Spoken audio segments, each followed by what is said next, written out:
അമ്മേ പരിശുദ്ധമേ, ദൈവമാതാവേ, കൃപാസനത്തിലൂടെ ഞങ്ങളുടെ ദേശത്തിനും അമ്മ മധ്യസ്ഥം തേടി തന്ന എല്ലാ അനുഗ്രഹങ്ങൾക്കും കൃപകൾക്കും ഞങ്ങളിപ്പോൾ ഹൃദയം നിറഞ്ഞ നന്ദി പറയുന്നു.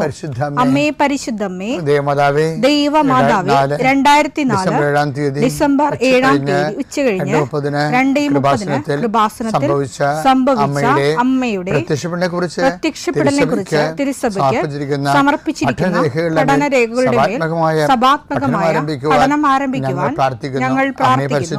അമ്മേ പരിശുദ്ധമേ, ഭൂസ്വർലോകങ്ങളുടെ രാജ്ഞിയായ അങ്ങേയ്ക്ക് ഭൗമസംരക്ഷണത്തിനായി പ്രപഞ്ചപ്രകൃതിയെ തന്നെ തിരുസഭ പ്രതിഷ്ഠിക്കുവാൻ ഈ പ്രത്യക്ഷീകരണം വഴി ഇടയാക്കണമേ. പരിശുദ്ധമേ, ജപമാല മാതാവേ, സകല കൃപാസനം പ്രാർത്ഥനയോടും ചേർത്ത് ഞങ്ങളിപ്പോൾ പ്രാർത്ഥിക്കുന്ന ഈ കുടുംബത്തിന്റെ പ്രത്യേക നിയോഗം പറ മക്കളെ.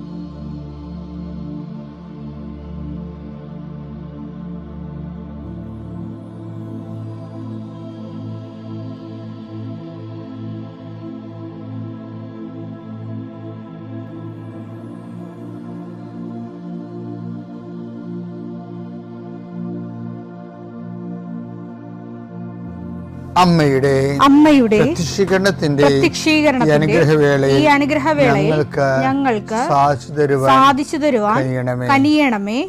ആമേൻ. വിശ്വാസ പ്രമാണം. സർവശക്തനായ പിതാവും ആകാശത്തിന്റെയും ഭൂമിയുടെയും സൃഷ്ടാവുമായ ദൈവത്തിൽ ഞാൻ വിശ്വസിക്കുന്നു. അവിടുത്തെ ഏകപുത്രനും ഞങ്ങളുടെ കർത്താവുമായ ഈശോമിശിഹായിലും ഞാൻ വിശ്വസിക്കുന്നു. ഈ പുത്രൻ പരിശുദ്ധാത്മാവിനാൽ ഗർഭസ്ഥനായി കന്യകാമറിയത്തിൽ നിന്ന് പിറന്ന് പൊന്തിയോസ് പീലാത്തോസിന്റെ കാലത്ത് പീഡകൾ സഹിച്ച് കുരിശിൽ തറയ്ക്കപ്പെട്ട് മരിച്ച് അടക്കപ്പെട്ട് പാതാളങ്ങളിൽ ഇറങ്ങി മരിച്ചവരുടെ ഇടയിൽ നിന്ന് 3-ാം നാൾ ഉയർത്ത് സ്വർഗത്തിലേക്ക് എഴുന്നള്ളി സർവശക്തിയുള്ള പിതാവായ ദൈവത്തിന്റെ വലതുഭാഗത്തിരിക്കുന്നു. അവിടെ നിന്ന് ജീവിക്കുന്നവരെയും മരിച്ചവരെയും വിധിക്കുവാൻ വരുമെന്നും ഞാൻ വിശ്വസിക്കുന്നു. പരിശുദ്ധാത്മാവിലും ഞാൻ വിശ്വസിക്കുന്നു. വിശുദ്ധ കത്തോലിക്കാ സഭയിലും പുണ്യവാന്മാരുടെ ഐക്യത്തിലും പാപങ്ങളുടെ മോചനത്തിലും ശരീരത്തിന്റെ ഉയർപ്പിലും നിത്യമായ ജീവിതത്തിലും ഞാൻ വിശ്വസിക്കുന്നു. ആമേൻ. സ്വർഗ്ഗസ്ഥനായ ഞങ്ങളുടെ പിതാവേ, അങ്ങയുടെ നാമം പൂജിതമാകണമേ. അങ്ങയുടെ രാജ്യം വരണമേ. അങ്ങയുടെ തിരുമനസ് സ്വർഗത്തിലെ പോലെ ഭൂമിയിലും ആകണമേ. അന്നു വേണ്ടുന്ന ആഹാരം ഇന്ന് ഞങ്ങൾക്ക് തരണമേ. ഞങ്ങളോട് തെറ്റ് ചെയ്യുന്നവരോട് ഞങ്ങൾ ക്ഷമിക്കുന്നത് പോലെ ഞങ്ങളുടെ തെറ്റുകൾ ഞങ്ങളോടും ക്ഷമിക്കണമേ. ഞങ്ങളെ പ്രലോഭനത്തിൽ ഉൾപ്പെടുത്തരുതേ, തിന്മയിൽ ഞങ്ങൾ രക്ഷിക്കണമേ. ആമേൻ. നന്മ നിറഞ്ഞ മറിയമേ, സ്വസ്തി. കർത്താവ് അങ്ങയുടെ കൂടെ സ്ത്രീകളിൽ അങ്ങ് അനുഗ്രഹിക്കപ്പെട്ടവളാകുന്നു. അങ്ങയുടെ ഉദരത്തിൻ ഫലമായി ഈശോ അനുഗ്രഹിക്കപ്പെട്ടവനാകുന്നു. പരിശുദ്ധ മറിയമേ, തമ്പുരാന്റെ അമ്മേ, പാപികളായ ഞങ്ങൾക്ക് വേണ്ടി ഇപ്പോഴും ഞങ്ങളുടെ മരണസമയത്തും തമ്പുരാനോട് അപേക്ഷിക്കണമേ. ആമേൻ. കർത്താവേ, നിന്റെ ഉന്നതമായ നാമത്തിന് സ്തോത്രം ചെയ്യുന്നു. കർത്താവേ, നിന്റെ വിശുദ്ധ പൗരോഹിത്യത്തെ മഹത്വപ്പെടുത്തണമേ. കർത്താവെ, സഭയിലുള്ള സാന്നിധ്യം പ്രകടമാക്കണം. 40 വർഷം അർപ്പിച്ച കൃപാന്റെ യുഗതിയായി കൃപാസ്ഥാനത്താരെ ജീവനോടെ പ്രത്യക്ഷപ്പെട്ട പരിശുദ്ധ അമ്മയുടെ മാധ്യസ്ഥത്തിലെ ഞാൻ അങ്ങയുടെ മക്കൾക്ക് വേണ്ടി പ്രാർത്ഥിക്കുന്നു. അമ്മേ, ഈ പ്രഭാതത്തിൽ എത്രയോ പേരാണ് അമ്മേ ഈ ഒരു പ്രാർത്ഥനയ്ക്ക് വേണ്ടി കൊതിച്ച് കാത്തിരിക്കണത്. അവർക്ക് എവിടെ എന്തെല്ലാമോ കാര്യങ്ങളുണ്ട്. ഇന്ന് അവരുടെ കഴിവിൽ നിൽക്കാത്ത കാര്യങ്ങളുണ്ട്. കർത്താവേ, അങ്ങയുടെ മക്കളുടെ കഴിവിൽ നിൽക്കാത്ത കാര്യങ്ങൾ, ആ കാര്യങ്ങളെ കുറിച്ച് ഓർക്കുമ്പോൾ ഭയവും പേടിയും പ്രയാസവും സങ്കടവും നിരാശയും ഒക്കെ തോന്നുന്ന വിഷയങ്ങൾ, വ്യക്തികൾ, അതെല്ലാം യേശുക്രിസ്തു നാമത്തിൽ ഞാൻ ബന്ധിക്കുന്നു. കർത്താവേ, അങ്ങയുടെ മക്കള് ഇനി സമാധാനത്തിൽ വിട്ടേക്കണമെന്ന് പറഞ്ഞില്ലേ ഈശോ. ഞങ്ങളുടെ ദാസനെ സമാധാനം, എൻ്റെ രക്ഷ ഞാൻ എൻ്റെ കണ്ണുകൊണ്ട് കണ്ടിരിക്കുന്നു. അങ്ങയുടെ ദാസനെ സമാധാനം വിട്ടേക്ക്. സമയം ദീർഘദർശി പറഞ്ഞതുപോലെ അങ്ങയുടെ മക്കൾ ഈ പ്രാർത്ഥനയ്ക്ക് ശേഷം സമാധാനം കണ്ടെത്താൻ ഇടയാക്കണം പ്രാർത്ഥിക്കുന്നു. നിങ്ങളുടെ ജീവിത ചിന്തകൾ, നിങ്ങളിന്ന് പോകാനിരിക്കുന്ന ഇടങ്ങൾ, സംസാരിക്കുന്ന വ്യക്തികൾ, ഒപ്പിടുന്ന പേപ്പറുകൾ, എഴുതുന്ന രേഖകൾ, എൻ്റെ മക്കൾ ജീവിത ഉപായത്തിന് വേണ്ടിയും മേൽഗതിക്ക് വേണ്ടിയും ജോലിക്ക് വേണ്ടിയും ജോലിയുടെ അനുബന്ധ കാര്യങ്ങൾക്ക് വേണ്ടിയും എവിടെയെല്ലാം യാത്ര ചെയ്യുന്നു, ആരെല്ലാം സംസാരിക്കുന്നു, ഫോൺ ചെയ്തിട്ട് എന്തെങ്കിലും ഡേറ്റോ കാര്യമോ തീരുമാനമോ വാക്കോ പ്രവൃത്തിയോ തീരുമാനമോ കിട്ടാൻ വേണ്ടി കാത്തിരിക്കുന്നു. അതെല്ലാം മക്കൾക്ക് അനുകൂലമാവുകയും അത് ഈശോയുടെ നാമത്തിൽ ഞാൻ നിങ്ങളെ അനുഗ്രഹിക്കുകയും ചെയ്യുന്നു. എൻ്റെ കർത്താവ്, മനുഷ്യൻ്റെ ഭീഷണി കാരണം മനസ്സിന് സമാധാനം നഷ്ടപ്പെട്ടവരെ, അവരെ നീ ഏത് ഭവനത്തിൽ പ്രവേശിച്ചാലും ആ ഭവന സമാധാന ആശംസ അറിയിച്ച കർത്താവേ, നിന്റെ നാമത്തിൽ നെഞ്ചിലും നെറ്റിലും മുദ്രവാങ്ങി നിന്റെ നാമത്തിൽ വിശ്വസിക്കുന്ന ഒരു മനുഷ്യനെയും ആരും ഭീഷണിപ്പെടുത്താൻ അനുവദിക്കരുത് കർത്താവേ.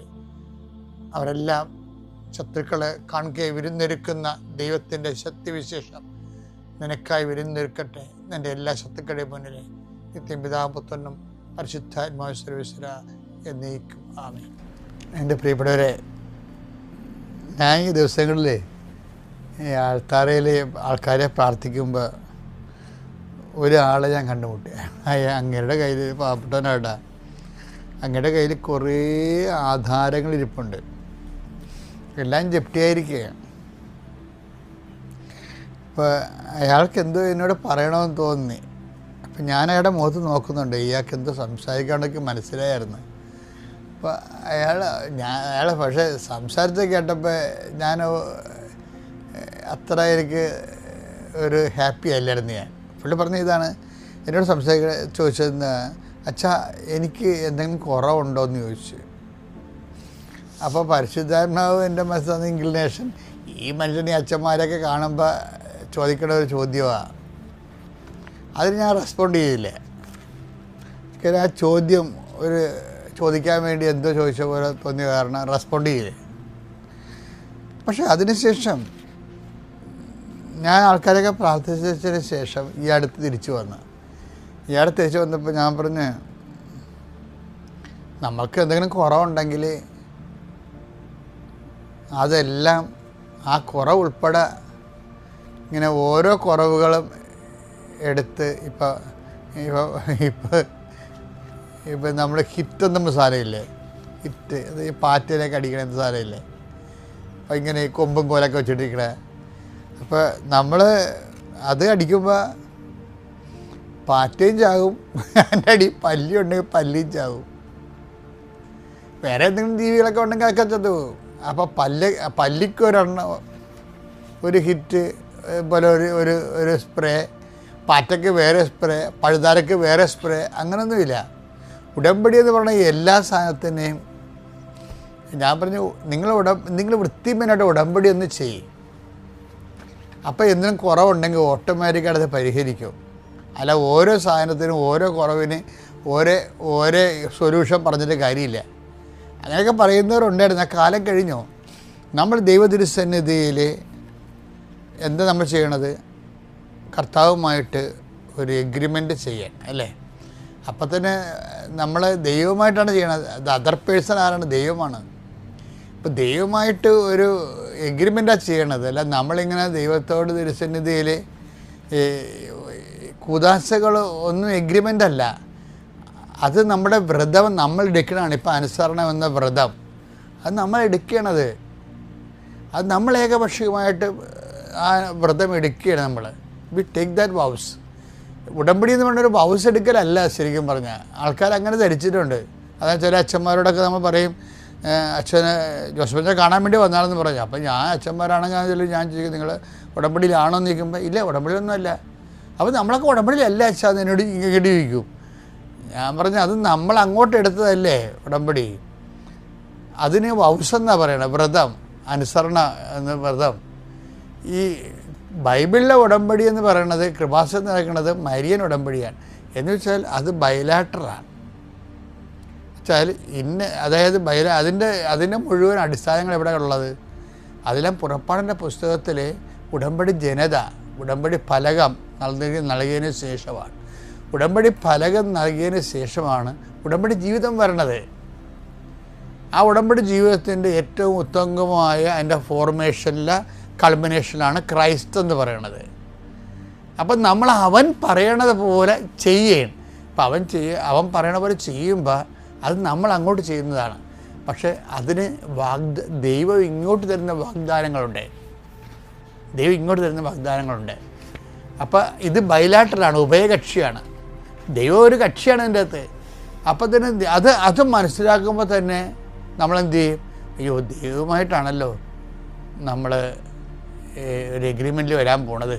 ഇപ്പം ഞാൻ എബ്രഹാത്തെ പോലെ ഞാൻ പരിശുദ്ധനായിരിക്കുന്ന പോലെ നീയും പരിശുദ്ധനായിരിക്കണം. അപ്പം അതിൻ്റെ ആദ്യ പടി തന്നെ എന്താണ്? വിശുദ്ധീകരണമാണ്. ഉടമ്പടിയുടെ ആദ്യ പടി. വിശുദ്ധീകരിക്കാത്ത ആർക്കും ഉടമ്പടി ചെയ്യാൻ പറ്റത്തില്ല.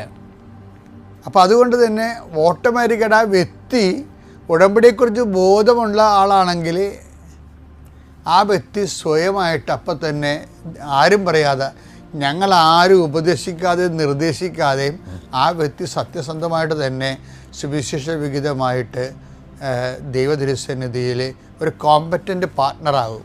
ഉത്തരവാദിത്വമുള്ള ദൈവത്തോട് ഉടമ്പടി ചെയ്യാൻ പറ്റുന്ന വ്യക്തിയായിട്ട് അവർ തന്നെ പ്രാർത്ഥിച്ചും വിശുദ്ധീകരിച്ചും ഒരുങ്ങിയായിരിക്കും വരണത്. അങ്ങനെ വരണ ആയിരങ്ങളുണ്ട് കൃപാസനത്തിലോട്ട്. ചുമ്മാ വായി നോക്കി വണ്ടിയൊക്കെ കയറിയിരുന്നുണ്ട് ആരെങ്കിലും വിളിച്ചതെന്നും പറഞ്ഞിട്ട് കൂടെ വന്ന് എവിടെയും കുത്തിയിരുന്നിട്ടും എഴുതിയിടുന്ന ആൾക്കാരും ഉണ്ട്. അങ്ങനെയുള്ള അവതാരങ്ങളും ഉണ്ട്. അപ്പോൾ എന്ത് വിഷയം എന്ന് പറയണത്, എപ്പോഴും നമ്മൾ ശ്രദ്ധിക്കേണ്ടത്, ഉടമ്പടി ഇപ്പോൾ ഈ വ്യക്തി എന്താ എന്നോട് പറഞ്ഞത്, എനിക്ക് വല്ല കുറവുണ്ടോ എന്നാണ് ചോദിച്ചിരിക്കുന്നത്. ശരിക്കും പറഞ്ഞാൽ എന്തെല്ലാം പ്രശ്നമുണ്ടെങ്കിലും ഉടമ്പടി വെടിപ്പായിട്ടൊരു മനുഷ്യൻ ഒരു ഈക്വലൻ്റ് പാർട്ട്ണറായിട്ട്, അല്ലെങ്കിൽ ഒരു സ്യൂട്ടബിൾ പാർട്ട്ണർ, യോജിച്ച പങ്കാളിയായിട്ട് വരുമ്പോൾ തന്നെ ദൈവത്തിൻ്റെ വാഗ്ദാനങ്ങൾ നമ്മൾ കൃപാസനത്തിൽ വരണമെങ്കിൽ തന്നെ ദൈവം പാലിക്കാൻ തുടങ്ങും. എന്താ കാര്യം? നമ്മൾ പാലിക്കുമെന്നുള്ളതും ഉടമ്പടിയുടെ വൃത്തിയും മെനയുമുള്ള ഈക്വൽ പാർട്ട്ണർ ആകുമെന്നുള്ളത് ദൈവത്തിന് നേരത്തെ അറിയാതെ കൊണ്ട് അങ്ങനെയുള്ളൊരു തീരുമാനം എടുക്കുമ്പോൾ തന്നെ വീട്ടിൽ വെച്ച് തന്നെ അതിൻ്റെ അനുഗ്രഹങ്ങൾ തുടങ്ങും. അതുകൊണ്ട് പല ആൾക്കാരും ഉടമ്പടി അപ്പം ഈ മനുഷ്യൻ കുറവുണ്ടോ എന്ന് ചോദിച്ചപ്പോൾ ഞാൻ അയാളോട് ചോദിച്ചതെന്നറിയാമോ, നിങ്ങളാദ്യം ഉടമ്പടി എടുക്കണത് എന്തിനാണ്? യേശുക്രിസ്തുവിനെ നമ്മുടെ പക്ഷത്താക്കാൻ വേണ്ടിയാണ്. എന്താ കാര്യം? യേശുക്രിസ്തുവിനെ എന്തിനാണ് നമ്മൾ പക്ഷത്താക്കണത്? ഉടമ്പടി ബേസ് ചെയ്തിരിക്കുന്നത് വാഗ്ദാനങ്ങളല്ലേ. അപ്പം സകല വാഗ്ദാനങ്ങളും യേശുക്രിസ്തുവിന്റെ അതേന്ന് തന്നെയാണ്.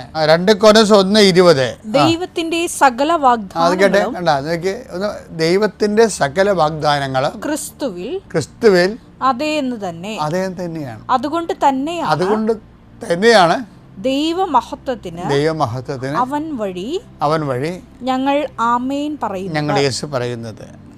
അപ്പം ദൈവത്തിന്റെ സകല വാഗ്ദാനങ്ങളും ക്രിസ്തുവിൽ അദ്ദേഹം തന്നെയാണ്. അപ്പം ഞാൻ ഈ മനുഷ്യൻ എന്താ എന്നോട് ചോദിക്കണത്, എനിക്ക് വല്ല കുറവുണ്ടോ എന്ന്. അപ്പം ഞാൻ എന്താ പറയണത്, നമ്മൾ ഉടമ്പടി എടുക്കണത് എന്തിനാണ്?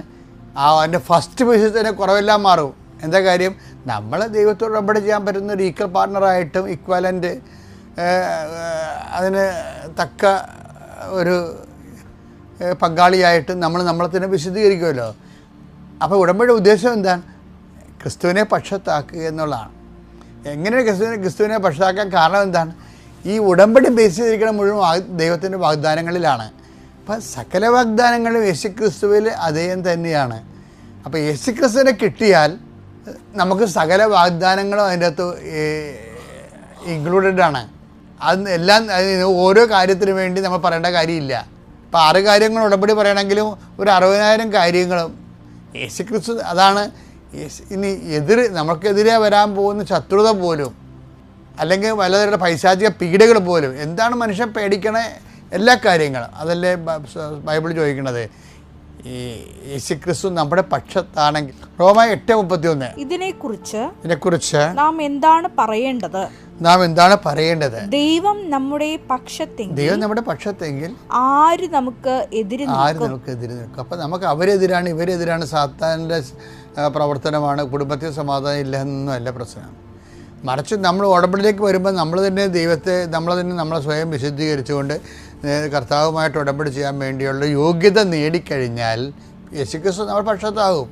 യേശുക്രിസ്തു സകല വാഗ്ദാനങ്ങളും യേശുക്രിസ്തു അതേ തന്നെ ആയതുകൊണ്ട് യേശുക്രിസ്തുവിൽ നമ്മുടെ പക്ഷത്താണെങ്കിൽ ആര് നമുക്ക് എതിര് നിൽക്കും? അപ്പോൾ എന്താ ഇത്രയും പറയാൻ കാര്യം, ആ മനുഷ്യൻ്റെ കയ്യിലൊരു തകിട് കുപ്പി ഇരിപ്പുണ്ടായിരുന്നു. ആരോ എന്തോ അദ്ദേഹത്തിന് അതിൻ്റെ പറമ്പിൽ ചെയ്തിട്ടുണ്ട്, അതുകൊണ്ടാണ് പറമ്പൊന്നും വിറ്റുപോകാത്തതെന്ന് അവിടെ ധരിക്കണത്. അപ്പോൾ ഞാൻ കൊടുക്കുന്ന മറുപടി എന്താ കൊടുക്കണത്? നിങ്ങൾ യേശുക്രിസ്തുവിനെ പക്ഷത്താക്കൂ, എന്നാൽ പിന്നെ ആരും നമുക്ക് എതിർ നിൽക്കുന്നതന്നെയല്ല, എതിർപ്പുണ്ടെങ്കിൽ തന്നെ അത് നിർവീര്യമായി പോയിക്കോളും. അപ്പോൾ ഉടമ്പടി യേശുക്രിസ്തുവിനെ പക്ഷത്താക്കുന്ന വലിയ പദ്ധതിയാണ്. യേശുക്രിസ്തു പക്ഷത്തായി കഴിയുമ്പോൾ പിന്നെ എന്താണ്? ആരും നമുക്ക് എതിര് നിൽക്കാം. പിതാവിൻ്റെയും പുത്രൻ്റെയും പരിശുദ്ധാത്മാവിൻ്റെ നാമത്തിൽ. മാതാവിനും ഈശോയ്ക്കും ആയിരം നന്ദി. ഇവിടെ നിന്ന് ഈ ഉടമ്പടി സാക്ഷ്യം പറയുവാനായിട്ട് അനുഗ്രഹം തന്നതിന് അമ്മയ്ക്ക് കോടാനുകൂടി നന്ദി. എൻ്റെ പേര് റൂബി. ഞാൻ പാലാ രൂപതയിൽ ചെമ്മലമറ്റം ഇടവകയിൽ നിന്നും വരുന്നു. എൻ്റെ മകന് ഒരു നല്ല കോഴ്സ് പാസ്സായതിനെക്കുറിച്ചുള്ള സാക്ഷ്യം പറയുവാനായിട്ടാണ് ഞാൻ നിൽക്കുന്നത്. 2022 മാർച്ച് മാസത്തിലാണ് ആദ്യമായി ഉടമ്പടി എടുത്തത്.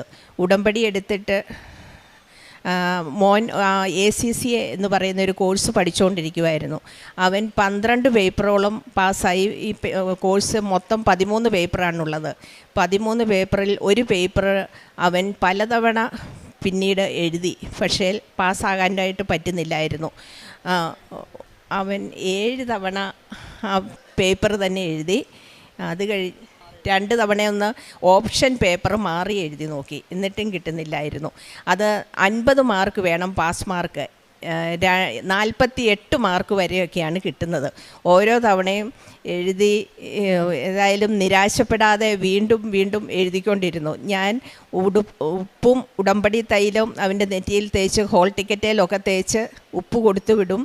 അങ്ങനെ നല്ല വിശ്വാസത്തിൽ ഇവൻ പരീക്ഷയ്ക്ക് പോയി കഴിയുമ്പം തിരി കത്തിച്ച് വെച്ച് പ്രത്യക്ഷീകരണ പ്രാർത്ഥന ചെല്ലും, കൊന്ത ചെല്ലും, അങ്ങനെ ഇരുന്നു. പക്ഷേ ഓരോ തവണ റിസൾട്ട് വരുമ്പം വിഷമം വരുമ്പം എങ്കിലും ആ ധൈര്യം കൈവിട്ടില്ല. അവസാനത്തെ പരീക്ഷ എഴുതിച്ചു വന്നേച്ചും പറഞ്ഞ് ഇപ്രാവശ്യം എന്തായാലും കിട്ടത്തില്ല, ഇതുവരെ എഴുതിയതുപോലല്ല, അതിലേക്കാളേറെ പാടായിരുന്നെന്ന് പറഞ്ഞു. അപ്പം ഞാൻ ചോദിച്ചു, ഈ പരീക്ഷ പാസ്സായാൽ അത് നിൻ്റെ മിടുക്കല്ല, മാതാവിൻ്റെ കൃപയാണെന്ന് നീ വിശ്വസിക്കുന്നോ എന്ന് ചോദിച്ചു. അത് തീർച്ചയായിട്ടും അത് തന്നെയാണ്. മാതാവ് ഈശോയും സഹായിച്ചാലല്ലാതെ ഇത്തവണ ഒരു തരത്തിലും പാസ്സാകുകയില്ല, ഞാൻ എന്നതാ എഴുതിയെന്ന് എനിക്ക് പോലും അറിയത്തില്ലെന്ന് പറഞ്ഞു. അങ്ങനെ പറഞ്ഞ് ഇരുന്നു. റിസൾട്ട് സാധാരണ എല്ലാ പ്രാവശ്യവും ഒരു തിങ്കളാഴ്ചയാണ് വരുന്നത്. അന്ന് വ്യാഴാഴ്ചയായപ്പോൾ ഇവൻ പറഞ്ഞു ഈ തിങ്കളാഴ്ച റിസൾട്ട് വരുമല്ലോ എന്ന് ഞാൻ പറഞ്ഞപ്പോൾ പറഞ്ഞു അവരുടെ സൈറ്റിന് പണി തുടങ്ങുക, അതുകൊണ്ട് ശനിയാഴ്ച റിസൾട്ട് വരുമെന്ന് പറഞ്ഞു. അപ്പം ഞാൻ ഒന്നുകൂടെ മാതാവിൻ്റെ ദിവസമാണല്ലോ ശനിയാഴ്ച, ഞാൻ പള്ളിയിൽ പോയി നൊവേനയെല്ലാം വിശുദ്ധ കുർബാനയും നൊവേനയെല്ലാം കൂടിയേച്ച് തിരിച്ചു വന്ന് അപ്പോഴും ഇവൻ നല്ല സുഖമായിട്ട് ഓർക്കും. ഇവൻ നൈറ്റാണ് ജോലി, ഇപ്പം നിലവിൽ ജോലിക്ക് പോകുന്നുണ്ട്, നൈറ്റിലാണ് ജോലി. രാത്രി 3 മണിയൊക്കെ ആകും വെളുപ്പിനെ 3 മണിയൊക്കെ ആകും തിരിച്ചു വരുമ്പോൾ. അത് കഴിഞ്ഞ് കിടന്ന് ഉറങ്ങും. അപ്പം 10 മണിയായപ്പോഴത്തേക്ക് എനിക്ക് പുറത്ത് പോകണമായിരുന്നു. അപ്പോൾ അതിന് മുമ്പായിട്ട് ഇവനെ വിളിച്ചു. ഒരു കല്യാണത്തിന് ഞാൻ പോകാൻ വേണ്ടി ഇരുന്നു. അതിന് മുമ്പായിട്ട് ഇവനെ വിളിച്ച് റിസൾട്ട് നോക്കാൻ പറഞ്ഞു. നോക്കേണ്ട കാര്യമില്ല, പാസ്സാകുകയല്ലോ എന്ന് ഇവൻ പറഞ്ഞു. അപ്പം ഞാൻ പറഞ്ഞു, ഇത്തവണ മാതാവാ നിന്നെ രക്ഷിക്കുന്നത്, അതുകൊണ്ട് എന്തായാലും നീ നോക്കാൻ പറഞ്ഞു. അവൻ നോക്കിയപ്പോൾ അവൻ പാസ്സായി. മാതാവിന് 1000 നന്ദി. കാരുണ്യപ്രവൃത്തികളായിട്ട് ഞാൻ പൊതിച്ചോറ് ഞങ്ങൾ ഉണ്ടാക്കി കൊടുക്കാറുണ്ട്. പിന്നെ അനാഥാലയത്തിനൊക്കെ സംഭാവനകൾ കൊടുക്കുകയും അവിടെ സൗകര്യം കിട്ടുമ്പോഴൊക്കെ പോവുകയൊക്കെ ചെയ്യാറുണ്ട്. പിന്നെ പ്രേക്ഷിത പ്രവർത്തനമായിട്ട് പത്രം കൊടുക്കും. പിന്നെ ഫോണിൽ കൂടെ എല്ലാവർക്കും ഷെയർ ചെയ്ത് ഉടമ്പടി ധ്യാനവും ഒക്കെ ഒത്തിരി പേരോട് കാണാൻ പറയുകയും മാതാവിനെക്കുറിച്ച് പറഞ്ഞ് എല്ലാവരോടും പറയുകയും ചെയ്യും. മാതാവ് തന്ന എല്ലാ അനുഗ്രഹങ്ങൾക്കും മാതാവിനും ഉണ്ണീശോയ്ക്കും ഒത്തിരി നന്ദി. മാതാവ് എനിക്ക് എന്ന അനുഗ്രഹത്തിന് ഒത്തിരി നന്ദി പറയുന്നു. അമ്മ പറഞ്ഞ പോലെ ഇപ്രാവശ്യം ഏതായാലും പാസ്സാകുകയെന്ന് ഓർത്തുകൊണ്ടിരുന്നതാണ്. അപ്പം ഏതായാലും മാതാവ് അത് അനുഗ്രഹിച്ച് ഇപ്രാവശ്യം ഞാൻ പാസ്സായി. അങ്ങനെ ഞാൻ ഇപ്പം അല്ലെങ്കിൽ ACC അഫിലിയേറ്റ് ആണ്. മെമ്പർഷിപ്പിനും എടുത്തിട്ടുണ്ട്. അതിൻ്റെ റിസൾട്ട് അറിയാൻ പറ്റും. ഉടമ്പടി നേർച്ച വസ്തു ഉപയോഗിച്ചാണ് ഞാൻ എല്ലാ എക്സാമിനും പൊയ്ക്കൊണ്ടിരുന്നത്. അപ്പോൾ ഇത്തവണയും അങ്ങനെ തന്നെയാണ് പോയത്. അങ്ങനെ മാതാവ് തന്ന അനുഗ്രഹത്തിന് ഒത്തിരി നന്ദി പറയുന്നു. റൂത്ത് 2:12 നിൻ്റെ പ്രവൃത്തികൾക്ക് കർത്താവ് പ്രതിഫലം നൽകും. നീ അഭയം പ്രാപിച്ചിരിക്കുന്ന ഇസ്രായേലിൻ്റെ ദൈവമായ കർത്താവ് നിന്നെ സമൃദ്ധമായി അനുഗ്രഹിക്കും. റുബി മാത്യു എന്ന ഈ സഹോദരി മകന് ലഭിച്ച SCCA എക്സാം പൂർണ്ണ വിജയത്തിന് വേണ്ടി അമ്മയുടെ തിരുനടയിൽ നന്ദി പറയുകയാണ്. അമ്മയും മകനും ഒരുപോലെ സൂചിപ്പിച്ചു. അത് 13 മൊഡ്യൂളുള്ള ആ പരീക്ഷയിൽ 12 കിട്ടിയിട്ട് ഒരു തീം കിട്ടുന്നതിന് വേണ്ടി 7 തവണയോളം പരീക്ഷ എഴുതി അത് ഇങ്ങനെ കിട്ടാതെ ഏറെ ക്ലേശിച്ചു കൊണ്ടിരുന്നു. അമ്മ ഇവിടെ ഉടമ്പടി എടുക്കുകയും മാതാവിൻ്റെ കരങ്ങളിൽ ക്ലേശകരമായ ഈ പരീക്ഷയെ ഏൽപ്പിച്ചു കൊടുക്കുകയും ഭാരങ്ങൾ ലഘൂകരിക്കുന്ന മാനുഷികമായ കഴിവിനാൽ സാധിക്കാത്തത് ദൈവശക്തിയാൽ നിസ്സാരമായി അനുവദിച്ചു നൽകുന്ന അമ്മയുടെ പ്രത്യക്ഷീകരണത്തിൻ്റെ സംരക്ഷണയാൽ മകൻ്റെ പരീക്ഷ വിജയിക്കുന്നതിനും മേൽഗതിയിലേക്ക് ഉയരുന്നതിനും വേണ്ടിയാണ് നിയോഗം സമർപ്പിക്കുന്നത്. അമ്മയും മോനും ഒരുപോലെ തന്നെ സൂചിപ്പിച്ചു. ഈ ഇത്തവണ പരീക്ഷ എഴുതുമ്പോൾ മുൻ വർഷങ്ങളിലും മുൻ തവണകളിലും അത് വളരെ ക്ലേശകരമായിരുന്നു, കിട്ടില്ലെന്ന് ഏതാണ്ട് ഉറപ്പുമായിരുന്നു. അപ്പോഴാണ് അമ്മ മോനോട് ചോദിക്കുന്നത്, ഇത് നീ എഴുതിയ പരീക്ഷ നിനക്കിത് ജയിക്കുമെങ്കിൽ അതിൻ്റെ ക്രെഡിറ്റ് മുഴുവനും നീ അമ്മ മാതാവിന് കൊടുക്കുമോ? നിൻ്റെ കഴിവിലല്ല, നിൻ്റെ ആലോചനയിലല്ല, ബൗദ്ധികമായ ശേഷിയിലല്ല, മറിച്ച് അമ്മയുടെ പ്രത്യക്ഷീകരണത്തിന് സാക്ഷിയാകുവാൻ വേണ്ടി നീ ഈ ക്രെഡിറ്റ് മാതാവിന് സമർപ്പിക്കുവാൻ തയ്യാറാണെന്ന് ചോദിക്കുമ്പോൾ അവന് ജയിക്കില്ലെന്ന് ഉറപ്പ് ഉള്ളതുകൊണ്ട് തന്നെ ഇത് ജയിച്ചാൽ കൃപാസന മാതാവിൻ്റെ സംരക്ഷണം കൊണ്ട് മാത്രം കിട്ടുമെന്ന് ഏറ്റുപറയുകയാണ്. മകൻ അമ്മയുമായി ബന്ധമുള്ളതാണ്. എപ്പോഴും ഇവിടെ അമ്മ മാതാവിൻ്റെ അരികിൽ വരുന്നൊരു മകനാണ്. സ്വന്തം അമ്മയോട് ചേർന്ന് ഉടമ്പടിയുടെ പ്രാർത്ഥനകളിൽ പങ്കുചേരുന്ന മകനാണ്. ഉടമ്പടി നേർച്ച വസ്തുക്കളിൽ വിശ്വാസമുണ്ട്. അത് ഉപയോഗിച്ച് പരീക്ഷയ്ക്ക് പോകുവാനും മകൻ എപ്പോഴും ശ്രദ്ധിക്കാറുണ്ട്. അതുകൊണ്ട് തന്നെ ഉടമ്പടി എടുത്തിട്ടില്ലെങ്കിലും ഉടമ്പടിയോട് ബന്ധമുള്ള മകൻ അമ്മ മാതാവിൻ്റെ കരങ്ങളിലേക്ക് തൻ്റെ വിജയത്തിൻ്റെ മുഴുവൻ ക്രെഡിറ്റും കൊടുക്കുവാൻ സന്നദ്ധത അറിയിച്ചുകൊണ്ടാണ് ആ പരീക്ഷ കഴിഞ്ഞ് ആ ദിവസങ്ങളൊക്കെ മുന്നോട്ട് പോകുന്നത്. എന്നാൽ അമ്മയ്ക്കറിയാമായിരുന്നു ശനിയാഴ്ച റിസൾട്ട് വരുന്നു.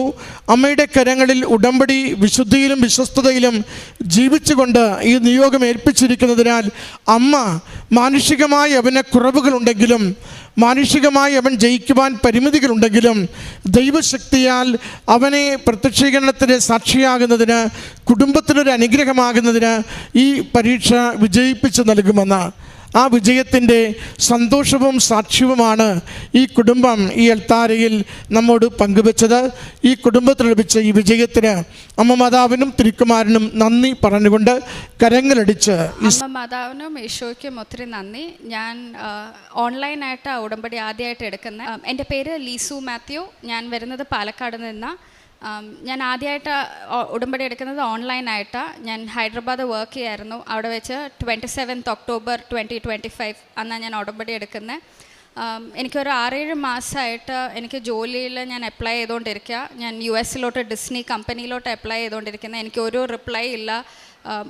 എൻ്റെ ഇമെയിൽസ് എല്ലാം ടേൺ ഡൗൺ ചെയ്തുകൊണ്ടിരിക്കുക. അവിടെ വർക്ക് ചെയ്യുന്നവർ വഴിയും ഞാൻ അപ്ലൈ ചെയ്തുകൊണ്ടിരിക്കുക HR പക്ഷേ എനിക്കൊരു റിപ്ലൈ ഇല്ലായിരുന്നു. അങ്ങനെ ഞാൻ ഇൻസ്റ്റഗ്രാം വഴിയിൽ അച്ഛൻ്റെ മോർണിംഗ് പ്രെയറിൻ്റെ വീഡിയോസ് കാണാൻ തുടങ്ങി. അങ്ങനെ ഞാൻ രാവിലെ 5:30 എഴുന്നേച്ച് ഡെയിലി ബ്രെഡ് പ്രാർത്ഥന എന്നും പ്രാർത്ഥിക്കാൻ തുടങ്ങി. അങ്ങനെ ഞാൻ ഉടമ്പടിയിലോട്ട് കടക്കുന്നത്. ഉടമ്പടി എടുത്തു. 27 ഞാൻ ഉടമ്പടി എടുത്തു. 29-ാം തീയതി എനിക്ക് ഡിസ്നിയിൽ നിന്ന് എനിക്ക് HR ഇമെയിൽ വന്നു, നിങ്ങളുടെ ജോബ് ഇൻ്റർവ്യൂ ഷെഡ്യൂൾഡാന്ന് പറഞ്ഞിട്ട്. നവംബർ 1 എനിക്ക് കൺഫർമേഷൻ കിട്ടി, എനിക്ക് ജോലി ലഭിച്ചു എന്നുള്ളത്. പക്ഷെ നമ്മളിപ്പോൾ US പോകുമ്പം നമുക്ക് കുറേ പ്രൊസീജിയേഴ്സ് ഉണ്ട്. എനിക്ക് CDC, STCW, അങ്ങനെ എൻ്റെ വിസ ഒത്തിരി ഒരു ലോങ് പ്രൊസീജിയറാണ്. ഒരു മിനിമം നമുക്കൊരു 6-8 മാസമെങ്കിലും വേണം നമുക്ക് ഈ പ്രൊസീജിയേഴ്സ് എല്ലാം ചെയ്യാൻ തന്നെ. എനിക്ക് പക്ഷേ എൻ്റെ CDC എല്ലാം വെറും 2 ആഴ്ച 16 ദിവസം സമയം കൊണ്ട് തന്നെ എൻ്റെ CDC എനിക്ക് കിട്ടി. അതേപോലെ എൻ്റെ വിസ ആണെങ്കിലും ഇപ്പം US വിസ കിട്ടാൻ ഭയങ്കര പാടാണ്. നമ്മുടെ എല്ലാ പേപ്പേഴ്സും ക്ലിയർ ആണെങ്കിൽ പോലും ഭയങ്കര ഡിഫിക്കൽട്ടാണ് നമുക്ക് കിട്ടാൻ. അപ്പം എൻ്റെ കയ്യിൽ ഞാൻ വിസ ഇൻ്റർവ്യൂടെ പോകുന്ന അന്ന് എൻ്റെ കയ്യിൽ ഉടമ്പടിയുടെ ഉപ്പുണ്ടായിരുന്നു. അപ്പം നമ്മുടെ കയ്യിൽ വാച്ച് പോലും നമുക്ക് ഇടാൻ പറ്റില്ല, ഉള്ളിലോട്ട് കടക്കുമ്പം എല്ലാം നമ്മൾ റിമൂവ് ചെയ്യണം. അപ്പം എൻ്റെ കയ്യിൽ എൻ്റെ 2 വിരലുകൾക്കിടയിൽ ഞാൻ കുറച്ച് ഉപ്പ് കയ്യിൽ പിടിച്ചിട്ടുണ്ടായിരുന്നു. ഞാൻ ഇൻ്റർവ്യൂ ഹാളിലോട്ട് കടന്നപ്പം ഈ ഉപ്പ് അവിടെ വെതറി ഞാൻ മാതാവിനോട് പ്രാർത്ഥിച്ചു. അപ്പം ഇങ്ങനെ ലൈൻ ബൈ ലൈൻ പോവുക. എൻ്റെ മുമ്പിലുള്ള 3 പേർക്കും എല്ലാ ക്വസ്റ്റ്യൻസ് അവർ ചോദിക്കുന്നതിന് ആൻസർ ചെയ്യുന്നുണ്ട്, അവർ ചോദിക്കുന്ന ഡോക്യുമെൻറ്റ്സ് എല്ലാം കാണിക്കുന്നുണ്ട്. എന്നിട്ട് പോലും അവരുടെ വിസ അവർക്ക് റിജക്റ്റ് ചെയ്യുക. എന്താ റീസൺ ഒന്നും ആർക്കും മനസ്സിലാവുന്നില്ല. അങ്ങനെ ഞാൻ എൻ്റെ ഇൻ്റർവ്യൂവിലുള്ള എൻ്റെ സാറിൻ്റെ മുന്നേ പോയി എന്നോട് ആകെ ചോദിച്ചത് ഒറ്റ ഒരു ക്വസ്റ്റ്യൻ, എനിക്ക് എൻ്റെ വിസ ഇമ്മീഡിയറ്റ് ആയിട്ട് തന്നെ അപ്രൂവ് ആണെന്ന് പറഞ്ഞു വന്നു.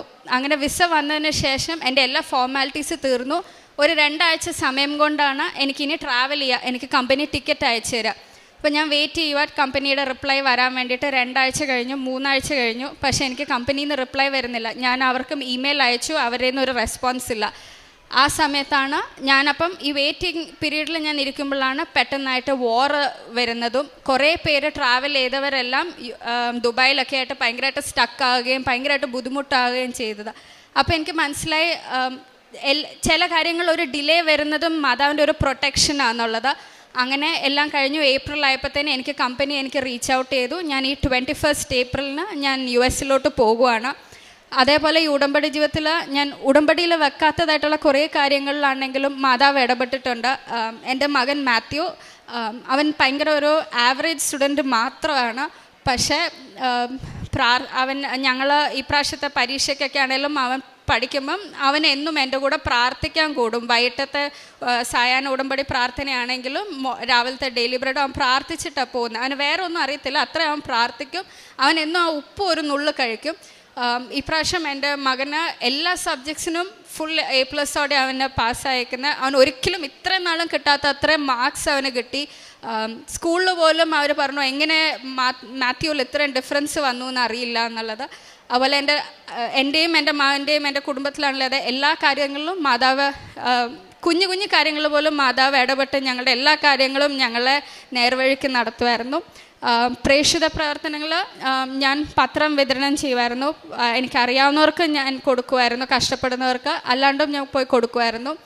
അപ്പം പത്രം കൊടുക്കുമ്പോഴത്തേനും കുറേ പേരൊക്കെ റിജക്റ്റ് ചെയ്യും. അപ്പം നമുക്ക് ഭയങ്കര വിഷമവും. അവരിങ്ങനെ വിശ്വാസം ഇല്ലാത്തവർ, അതായത് ചിലവരൊക്കെ പള്ളിയിൽ നിന്ന് നിന്നിട്ട് ഇറങ്ങി വന്നിട്ട് ഇതിൽ വിശ്വാസമില്ല എന്ന് പറയും. ആ ഉടമ്പടിയിലോട്ട് ഞാൻ ഉടമ്പടി പുതുക്കി. ഫെബ്രുവരി 6 തീയതി ഞാൻ ഇവിടെ വന്ന് തീർത്ഥാടന ഉടമ്പടി എടുത്ത് ഞാൻ ഈ ഉടമ്പടി പുതുക്കിയപ്പം പിന്നീടുള്ളൊരു പ്രോസസ്സ് നമ്മൾ നമ്മുടെ കാര്യങ്ങളല്ല നമ്മൾ മാതാവിനോട് പറയുന്നത്. അതിനപ്പുറം നമ്മൾ ഇങ്ങനെയൊക്കെ ഓരോരുത്തർ ചെയ്യുമ്പം നമ്മൾ അവർക്ക് വേണ്ടി പ്രാർത്ഥിക്കാനും മാതാവിനോട് കൂടുതൽ അടുക്കാനും വിശ്വാസികൾ ഉണ്ടാവണം എന്നുള്ളതും അങ്ങനെയൊക്കെ നമ്മൾ കുറേ മാറിത്തുടങ്ങി. അതുപോലെ നമ്മൾ തന്നെ നമ്മളെ കോൺസ്റ്റൻ്റ്ലി ഞാൻ പാപം ചെയ്യുന്നുണ്ടോ, ഞാൻ തെറ്റ് ചെയ്യുന്നുണ്ടോ, അങ്ങനെ ഒരു സെൽഫ് കറക്ഷനായി കൂടുതൽ ഞാനിങ്ങനെ ആഗ്രഹങ്ങളും ആവശ്യങ്ങളും പറയുന്നതിൻ്റെ അപ്പുറത്തോട്ട് അങ്ങനെ ഒരു വലിയൊരു മാറ്റം ഉണ്ടായി. ബാക്കി ഉപകാരങ്ങളിലൊക്കെ ഞാൻ ചെയ്തതെന്ന് വെച്ചാൽ എനിക്ക് ജോലിക്ക് കുറേ കഷ്ടപ്പെടുന്നവരും ഇങ്ങനെ എന്നോട് റീച്ച് ഔട്ട് ചെയ്യുന്നവരെല്ലാം എനിക്കറിയാവുന്ന രീതിയിൽ എൻ്റെ ഷെഫുമാരോടും ഒക്കെ ഹെൽപ്പ് ചോദിച്ചിട്ട് ഓരോരുത്തരെ ജോലിക്ക് ഞാൻ സഹായിച്ച് കയറ്റി കൊടുക്കാറുണ്ട്. അതുപോലെ പഠിക്കാനായിട്ട് സാമ്പത്തിക ബുദ്ധിമുട്ട് അനുഭവിക്കുന്ന കുറേ കുട്ടികൾക്കൊക്കെ ഞാൻ പൈസ കൊടുത്തിട്ടുണ്ട്, സഹായിച്ചിട്ടുണ്ട്. അതുപോലെ തന്നെ ഭക്ഷണം പാവപ്പെട്ടവർക്ക് വിശക്കണു എന്നൊക്കെ പറഞ്ഞ് വന്ന് ഞാൻ ഒത്തിരി യാത്ര ചെയ്യാൻ ഇടവന്നിട്ടുണ്ട്. അപ്പോൾ അതിൻ്റെ ഇടയ്ക്കൊക്കെ കുറേ പേര് ഭക്ഷണം മേടിച്ചു തരാം, വിശക്കണു അങ്ങനെയൊക്കെ പറയുന്നവർക്കൊക്കെയാണല്ലോ ഞാൻ ഭക്ഷണം മേടിച്ചു കൊടുക്കുക, അങ്ങനെയൊക്കെ ഞാൻ സഹായിച്ചിട്ടുണ്ട്. എല്ലാത്തിനും മാതാവിനും യേശോയ്ക്കും 1000 നന്ദി. യേശയ്യ 65:24 വിളിക്കും മുൻപേ ഞാൻ അവർക്ക് ഉത്തരമരുളും, പ്രാർത്ഥിച്ച് തീരും മുൻപേ ഞാൻ അത് കേൾക്കും. ലിസു മാത്യു എന്ന ഈ മകൾ തൻ്റെ ഉടമ്പടി ജീവിതത്തിൽ പരിശുദ്ധമ്മയോട് ചേർന്ന് ജീവിതത്തെ പുനഃക്രമീകരിക്കുവാൻ തയ്യാറായപ്പോൾ അമ്മ വഴി സമയച്ചുരുക്കത്തിൽ മകൾക്ക് ലഭിച്ച ജീവിതത്തിൻ്റെ വലിയ അനുഗ്രഹത്തിൻ്റെ സാക്ഷ്യമാണ് ഈ അൾത്താരയിൽ പങ്കുവച്ചത്. മകൾ ഏറെ നാളായി ഒരു സുരക്ഷിതമായ ജോലി, ജീവിത നിലവാരം മെച്ചപ്പെടുന്നതിന് വേണ്ടുന്ന സാഹചര്യങ്ങൾ, അതിനുവേണ്ടി അമ്മയോട് പ്രാർത്ഥിക്കുകയും പല പരിശ്രമങ്ങളിൽ വ്യാപരിക്കുകയും ചെയ്യുന്നുണ്ട്. അത് പലതും തടസ്സപ്പെട്ടും നീണ്ടുപോവുകയും ചെയ്യുമ്പോഴാണ് ഓൺലൈൻ ഉടമ്പടിയെക്കുറിച്ചറിഞ്ഞ് ഓൺലൈൻ ഉടമ്പടിയിലേക്ക് പ്രവേശിച്ചുകൊണ്ട് ജീവിതത്തെ ഒന്ന് പുനഃക്രമീകരിക്കുന്നത്.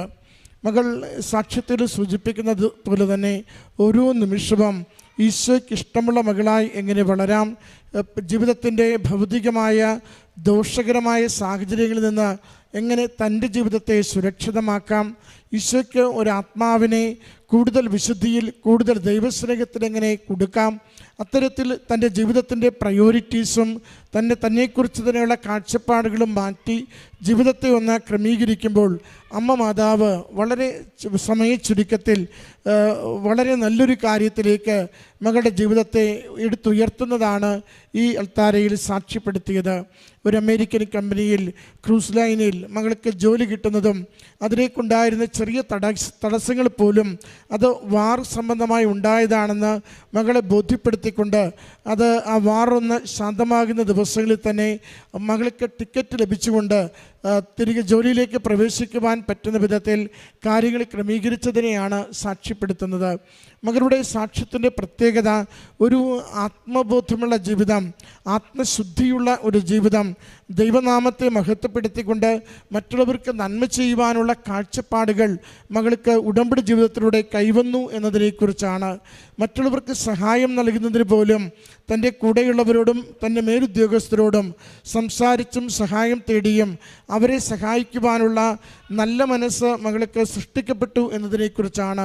ഉടമ്പടി നമ്മളെ ദൈവത്തിൻ്റെ സന്നിധിയിൽ എളിമയുള്ളവരാക്കുന്നു, ദൈവത്തിൻ്റെ സന്നിധിയിൽ ശുദ്ധതയിൽ ജീവിക്കുവാൻ സഹായിക്കുന്നു, ദൈവം ആഗ്രഹിക്കുന്ന മനുഷ്യരിലേക്ക് നമ്മുടെ നല്ല പ്രവൃത്തികളിലൂടെ എത്തിച്ചേരുവാൻ നമ്മളെ ബലപ്പെടുത്തുകയും ചെയ്യുന്നു.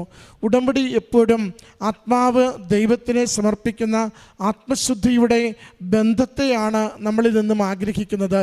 കാരണം ഉടമ്പടി നിത്യതയിലേക്കുള്ള ഒരു യാത്രയ്ക്ക് നമ്മളെ ഈ ലോകത്തിൽ നമ്മുടെ ആത്മശരീരങ്ങളെ വിശുദ്ധീകരിച്ചൊരുക്കുന്ന പദ്ധതിയാണ്. അത് ഉടമ്പടിയിലേക്ക് നാം ജീവിച്ചു തുടങ്ങുമ്പോൾ ഭൗതികമായ നേട്ടങ്ങൾക്കപ്പുറം നമ്മുടെ ആത്മാവിനെ ഈശോയ്ക്ക് കൊടുക്കുവാൻ പറ്റുന്ന വിധത്തിൽ ശുദ്ധീകരിക്കുവാനുള്ള പ്രക്രിയയ്ക്ക് കൂടി നമ്മളെ തന്നെ സമർപ്പിക്കുവാൻ നമുക്കൊരു ശ്രദ്ധയും ശ്രമവും ഉണ്ടാവണം. അപ്പോഴാണ് ഉടമ്പടി അതിൻ്റെ ശരിയായ അർത്ഥത്തിൽ പൂർണ്ണമായ രൂപത്തിൽ നമ്മുടെ ജീവിതത്തിൽ പ്രാവർത്തികമാകുന്നു എന്ന് പറയുവാനാവുക. മകൾക്ക് തൻ്റെ ഉടമ്പടി ജീവിതത്തിലൂടെ ആ ഒരു താല്പര്യവും ആ ഒരു ശ്രമവും ഈ നാളുകളിൽ നടത്തുവാൻ സാധിക്കുന്നു എന്നതാണ് ഈ അൾത്താരയിൽ എടുത്തു പറയുക. അതുകൊണ്ട് തന്നെ ലഭിച്ച ഭൗതിക നന്മയ്ക്കൊപ്പം ആത്മീയമായ ജീവിതത്തിൻ്റെ നന്മകളും വളർച്ചയും കൂടുതൽ ലഭിക്കട്ടെ എന്ന് പ്രാർത്ഥിക്കാം. നമ്മുടെ എല്ലാ ജീവിത വിഷയങ്ങളെയും അമ്മയുടെ കരങ്ങളിലേക്ക് ഏൽപ്പിച്ചു കൊടുത്ത് സമയച്ചുരുക്കത്തിൽ അനുഗ്രഹം ലഭിക്കുവാൻ പ്രാർത്ഥിച്ചുകൊണ്ട് ഈ മകൾക്ക് ലഭിച്ച അനുഗ്രഹങ്ങൾക്ക് കരങ്ങൾ. ദൈവനാമത്തിന് മഹത്വം ഉണ്ടാകട്ടെ. എൻ്റെ പേര് സിറിൽ എന്നാണ്. ഞാൻ ഗുരുവായൂരിൽ നിന്നാണ് വരുന്നത്. ആദ്യമായി തന്നെ സാക്ഷ്യം ആരംഭിക്കുന്നതിന് മുമ്പ് തന്നെ അമ്മ മാതാവിൻ്റെ അൾത്താരയിൽ എന്നെ സാക്ഷ്യം പറയാൻ അനുവദിച്ചതിനും അനുഗ്രഹിച്ചതിനും കോടാനുകോടാനും നന്ദി പറയുന്നു. ഉടമ്പടി എടുക്കാനുണ്ടായ സാഹചര്യം എന്ന് പറയുന്നത് എൻ്റെ റിസർച്ചിലത്തെ കാലഘട്ടം നീണ്ടു പോകുന്നൊരവസ്ഥയിലാണ് ഉടമ്പടി എടുത്തത്. 6 കൊല്ലം കൊണ്ട് തീരേണ്ട ഉടമ്പടി എനിക്ക് 6 കൊല്ലമായി തീരുന്ന റിസർച്ച് 8 വർഷമായിട്ട് എൻ്റെ ഗവേഷണം പൂർത്തിയാക്കാൻ പറ്റാത്തൊരു സാഹചര്യത്തിലാണ് ഞാൻ ഉടമ്പടി എടുത്തത്. 2023 സെപ്റ്റംബർ 30 ഞാൻ തീർത്ഥാടന ഉടമ്പടി എടുത്തത്. ഉടമ്പടി എടുത്ത ശേഷമാണ് എൻ്റെ റിസർച്ചിൽ പുരോഗതി കണ്ടത്. അതിനു മുമ്പ് തന്നെ ഞാനൊരു ഫെലോഷിപ്പിന് വേണ്ടി അപ്ലൈ ചെയ്തിരുന്നു, ഒരു UGCയുടെ ഫെലോഷിപ്പ്. അത് എൻ്റെ ക്രൈറ്റീരിയ വെച്ച് എനിക്ക് കിട്ടേണ്ടതല്ല. കാരണം അവർ ആ UGCയുടെ ഫെലോഷിപ്പ് ആദ്യമായി റിസർച്ചിന് ജോയിൻ ചെയ്ത വിദ്യാർത്ഥികൾ അല്ലെങ്കിൽ 6 വർഷത്തിനുള്ളിൽ റിസർച്ച് ചെയ്തുകൊണ്ടിരിക്കുന്ന വിദ്യാർത്ഥികൾക്കായിരുന്നു അവരെ ഫെലോഷിപ്പ് ഉദ്ദേശിച്ചത്. ഞാൻ 8ാം വർഷമാണ് ഈ ഫെലോഷിപ്പിന് അപ്ലൈ ചെയ്തിട്ടുണ്ടായിരുന്നത്. എൻ്റെ ഡേറ്റ് ഓഫ് ജോയിനിങ് വെച്ചിട്ട് എനിക്ക് ആ ഫെലോഷിപ്പ് കിട്ടേണ്ടതായിരുന്നില്ല. പക്ഷേ എനിക്ക് UGCന്ന് കോള് വന്നു, നിങ്ങളെ ഫെലോഷിപ്പിന് അർഹതയുണ്ടെന്ന് പറഞ്ഞിട്ട്. അത് മാതാവിൻ്റെയും തിരുക്കുമാരൻ്റെ ഇടപെടലെന്ന് ഉറച്ച് വിശ്വസിക്കുന്നു. പിന്നെ UGCയുടെ ഫെലോഷിപ്പ് ലഭിച്ച ശേഷമാണ് ഞാൻ 8ാമത്തെ വർഷം പുതിയൊരു വർക്ക് സ്റ്റാർട്ട് ചെയ്യുന്നത്. നിങ്ങൾക്ക് എല്ലാവർക്കും അറിയായിരിക്കും, ഒരു പുതിയ വർക്ക് സ്റ്റാർട്ട് ചെയ്ത് റിസർച്ചിൽ നോവലിറ്റി കണ്ടുപിടിച്ച് ഒരു തീസിസ് 3 വർഷത്തിനുള്ളിൽ സബ്മിറ്റ് ചെയ്യാന്ന് പറയുമ്പോൾ മാനുഷികമായിട്ട് പറ്റണതല്ല. അപ്പം എനിക്ക് അച്ഛനെ റിസൾട്ട് കിട്ടാതെ ഒത്തിരി ലാഗും വരുന്നുണ്ടായിരുന്നു. അപ്പോൾ ഞാൻ മാതാവിനോടും തിരുക്കുമാരനോടും എനിക്കിത് തീർക്കാനുള്ളൊരു ജ്ഞാനത്തിന് വേണ്ടിയിട്ട് ഞാൻ മുട്ടിപ്പായി അപേക്ഷിച്ചിരുന്നു. ദൈവം സഹായിച്ച് എനിക്ക് അതിന് ശേഷമാണ് എൻ്റെ റിസർച്ചിൽ റിസൾട്ടുകൾ കിട്ടിത്തുടങ്ങിയതും എനിക്ക് 3 വർഷം കൊണ്ട്, അതായത് മുമ്പ് ചെയ്ത വർക്കും ഇപ്പോൾ ചെയ്ത വർക്കും കളയാതെ ക്ലബ്ബ് ചെയ്തിട്ട് എനിക്ക് 3 വർഷം, അതായത് എല്ലാം കൂടി 10 വർഷം എടുത്തെങ്കിലും എനിക്കത് കംപ്ലീറ്റ് ആക്കാൻ സാധിച്ചു. ഞാൻ പിന്നെ തീസിസ് സബ്മിറ്റ് ചെയ്യുന്നതിന് മുമ്പ് ഇവിടെ ബഹുമാനപ്പെട്ട VP ജോസഫ് അച്ഛനെ കൊണ്ട് നമ്മുടെ തീസിസ് വെഞ്ചരിപ്പിച്ചിരുന്നു.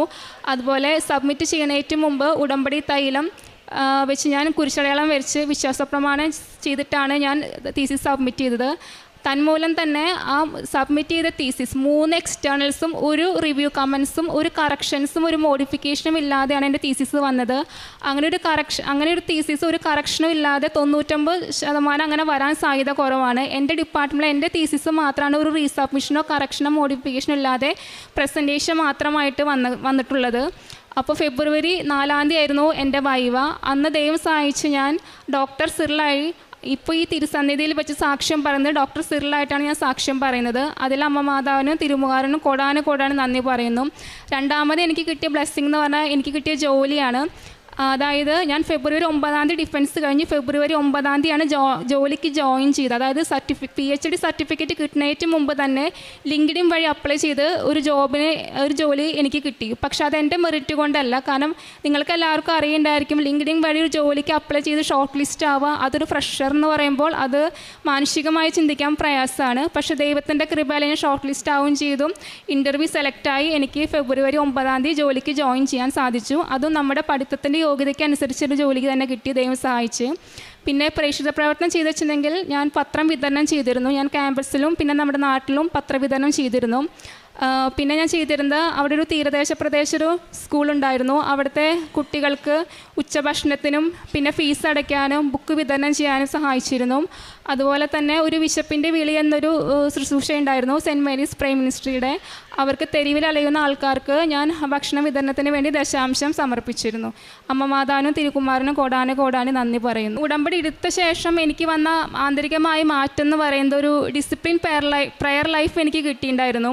കാരണം വെച്ചിട്ടുണ്ടെങ്കിൽ 5:30 എണീക്കാനൊക്കെ ഒരു മടിയുള്ള കൂട്ടത്തിലായിരുന്നു. പക്ഷെ ഉടമ്പടി എടുത്ത ശേഷം നമുക്കത് വളരെ ദൈവത്തോട് ചേർന്ന് നിന്ന് ബൈബിള് വായിക്കാനും നമുക്ക് ഈശോനോട് ഒരു സ്നേഹം തോന്നിയിരുന്നു. ആദ്യം നമ്മൾ ഉടമ്പടി എടുക്കുമ്പോൾ അതിൻ്റെ നിബന്ധനകളെന്ന് പറഞ്ഞാൽ അത് പാലിക്കണ്ടേ എന്ന് വെച്ചിട്ടാണ് ഞാൻ ചെയ്തിരുന്നത്. പിന്നെ പുറകെ ഓരോ ഉടമ്പടി എടുക്കും തോറും എനിക്കത് കൂടുതൽ ദൈവസ്നേഹത്തോടെ എനിക്ക് ചെയ്യാൻ സാധിച്ചു. ഈശോയ്ക്ക് അമ്മ മാതാവിനും കോടാനും നന്ദി പറയുന്നു. യാക്കോബ് ശ്ലീഹയുടെ ലേഖനം 1-ാം അധ്യായം 4-5 തിരുവചനങ്ങൾ. ഈ സ്ഥിരത പൂർണ്ണഫലം പുറപ്പെടുവിക്കുകയും അങ്ങനെ നിങ്ങൾ പൂർണ്ണരും എല്ലാം തികഞ്ഞവരും ഒന്നിലും കുറവില്ലാത്തവരുമാവുകയും ചെയ്യും. നിങ്ങളിൽ ജ്ഞാനം കുറവുള്ളവൻ ദൈവത്തോട് ചോദിക്കട്ടെ, അവനത് ലഭിക്കും. കുറ്റപ്പെടുത്താതെ എല്ലാവർക്കും ഉദാരമായി നൽകുന്നവനാണ് അവിടുന്ന്. ദൈവം വളരെ ഉദാരമതിയാണെന്ന് അവിടുത്തെ വാഗ്ദാനങ്ങളിൽ വിശ്വസ്തരായി ജീവിക്കുന്ന നമുക്കെല്ലാവർക്കും അറിയാം. നമ്മുടെ യോഗ്യതകളനുസരിച്ചാണ് ദൈവം നമുക്ക് നൽകേണ്ടിയിരുന്നെങ്കിൽ ഇന്ന് നമ്മൾ ഒരു വലിയ സീറോ ആയിരിക്കും. നമ്മളെപ്പോഴാണോ ഒരു വലിയ സീറോ ആണെന്ന് നാം ദൈവത്തിന് അടിയറ വയ്ക്കുന്നത്, അപ്പോഴാണ് കൃപയുടെ ഒരു വലിയ അനുഭവം നമ്മളിലേക്ക് ഒഴുകുന്നതായി നമുക്ക് അനുഭവപ്പെടുകയും ഉടമ്പടി എന്താണെന്ന് കൃത്യമായി മനസ്സിലാക്കാനുമുള്ള ഒരു വലിയ അഭിഷേകം നമുക്ക് നൽകുകയും ചെയ്യുന്നത്. ഡോക്ടർ സിറിലിൻ്റെ സാക്ഷ്യത്തിൽ അത് തന്നെയാണ്. സമയച്ചുരുക്കത്തിൻ്റെ അമ്മ ഈ ഡോക്ടറിൻ്റെ ജീവിതത്തിൽ എങ്ങനെയാണ് ഇടപെട്ടത്, പരിശുദ്ധ അമ്മയിലൂടെ, പരിശുദ്ധ അമ്മയുടെ മധ്യസ്ഥതയിലൂടെ ഒരു അക്രൈസ്തവ മകളായ ഈ കുഞ്ഞിനെ എങ്ങനെ ദൈവം എടുത്ത് പരിപാലിക്കുകയും ജ്ഞാനം എന്നൊരു വലിയ അനുഗ്രഹം, ദൈവാനുഭവം ഈ മകൾക്ക് പരിശുദ്ധാത്മാവിൻ്റെ അനുഗ്രഹം നൽകി അനുഗ്രഹിക്കുകയും ചെയ്യുന്നതിൻ്റെ ഒരു വലിയ സാക്ഷ്യമാണിത്. 10 വർഷം എടുത്തു ഒരു PhD കംപ്ലീറ്റ് ചെയ്യാനായിട്ട്. എല്ലാവരും അതിനെ തഴകി കളഞ്ഞു. ഇത് റിജക്റ്റ് ആവാനാണ് സാധ്യത. അങ്ങനെ ഇതൊരു ഒട്ടും മെറിറ്റിൽ വർക്ക് ചെയ്യാത്ത ഒരവസ്ഥയിലേക്ക് മകൾ താഴെ വീഴുന്ന ഒരവസ്ഥയായിരുന്നു. അവിടെയാണ് 8 വർഷത്തിന് ശേഷം ഈ മകൾ വന്ന് ഉടമ്പടി ചെയ്ത് പരിശുദ്ധ അമ്മയോട് മധ്യസ്ഥം അപേക്ഷിച്ച് പ്രാർത്ഥിച്ചപ്പോൾ അതിൻ്റെ വേഗത എന്തുമാത്രം കൂടിയെന്നാണ് ഡോക്ടർ സിറിലിനിവിടെ പറയാനുള്ളത്. തനിക്കറിയാത്തതും താൻ അനുഭവിക്കുന്നതുമായ ഒരുപാട് കാര്യങ്ങൾ ഈശോ തന്നെ പഠിപ്പിച്ചു. ഈശോ ആണ് ഏറ്റവും നല്ല സബ്ലൈം ഡോക്ട്രിൻസ് പുറപ്പെടുവിച്ചിട്ടുള്ളതെന്ന് ലോകം തന്നെ സ്ഥിരീകരിച്ചിട്ടുള്ളതാണ്. അത്ഭുതകരമായി ഒരുപാട് കാര്യങ്ങൾ ഈശോ ചെയ്തിട്ടുള്ളതും അത്ഭുതകരമായി ഈശോ പഠിപ്പിച്ചിട്ടുള്ളതുമെല്ലാം ഒരു കാലഘട്ടത്തെ രണ്ടായി തിരിച്ചിട്ടുള്ള ഒരു ദൈവമാണ് ഈശോ എന്നെല്ലാം നമുക്ക് വലിയ വിജ്ഞാനത്തിലൂടെ മനസ്സിലാക്കാൻ സാധിക്കുന്നത് ഉടമ്പടിയിലേക്ക് കടന്നു വരുമ്പോഴാണ്. എങ്ങനെയാണ് ഒരു ദൈവം ഒരു മനുഷ്യനായി പിറന്ന് ഒരു മനുഷ്യനെ പോലെ ജീവിച്ച് ഒരു വലിയ ക്രിമിനലിനെ പോലെ മരിച്ച് എനിക്ക് വേണ്ടി ഉയർത്തത് എന്നെല്ലാം പഠിച്ചെടുക്കുവാനും മനസ്സിലാക്കുവാനുമുള്ള കൃപ ലഭിക്കുന്നത് ഒരു അഭിഷേകമായി ഇന്ന് സിറിലിന് ലഭിച്ചിരിക്കുകയാണ്. സിറിലിന് മെറ്റീരിയൽ സയൻസ് എന്ന ടോപ്പിക്കിലാണ് തൻ്റെ വൈവ ഉണ്ടായിരുന്നത്.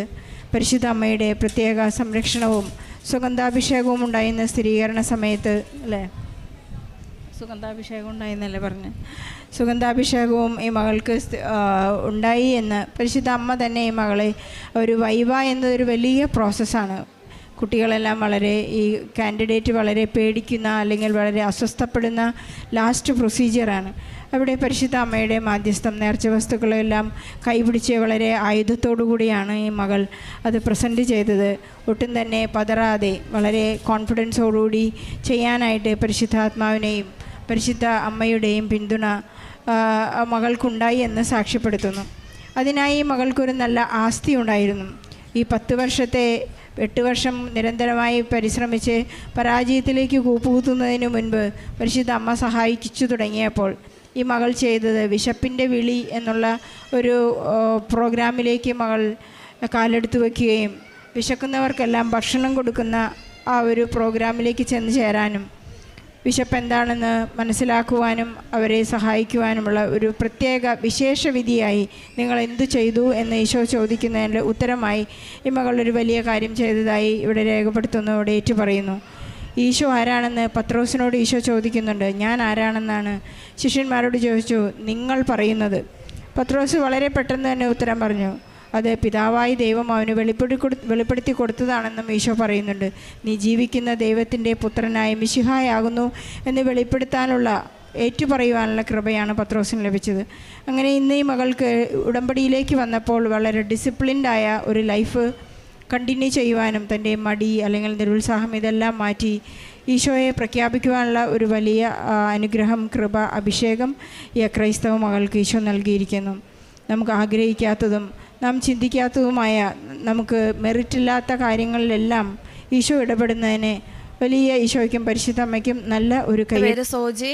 ഞാൻ കണ്ണൂർ ജില്ലയിലെ ഉദയഗിരി ഇടവകയിൽ നിന്ന് വരുന്നു. ഇതെൻ്റെ ഹസ്ബൻഡ് മനു മാത്യു. ഞാൻ ആദ്യമായി ഉടമ്പടി എടുത്തത് 2024 ജൂൺ 22-ാം തീയതിയാണ്. ഇതെൻ്റെ രണ്ടാമത്തെ സാക്ഷ്യമാണ്. ഞാൻ സാക്ഷ്യം പറയാൻ നിയോഗമായി വെച്ചിരുന്നത്, ഞങ്ങൾക്ക് 12 വർഷമായി സ്വന്തമായി ഒരു ഭവനമില്ലായിരുന്നു. ആ ഭവനത്തിന് വേണ്ടി ഇവിടെ നിയോഗം വെക്കുകയും അതിനുവേണ്ടി പ്രാർത്ഥിക്കുകയും ചെയ്തു. എന്നാൽ ഞങ്ങൾക്കുണ്ടായിരുന്ന സ്ഥലത്ത് ഭവനം പണിയാൻ അനുയോജ്യമായ സ്ഥലമായിരുന്നില്ല.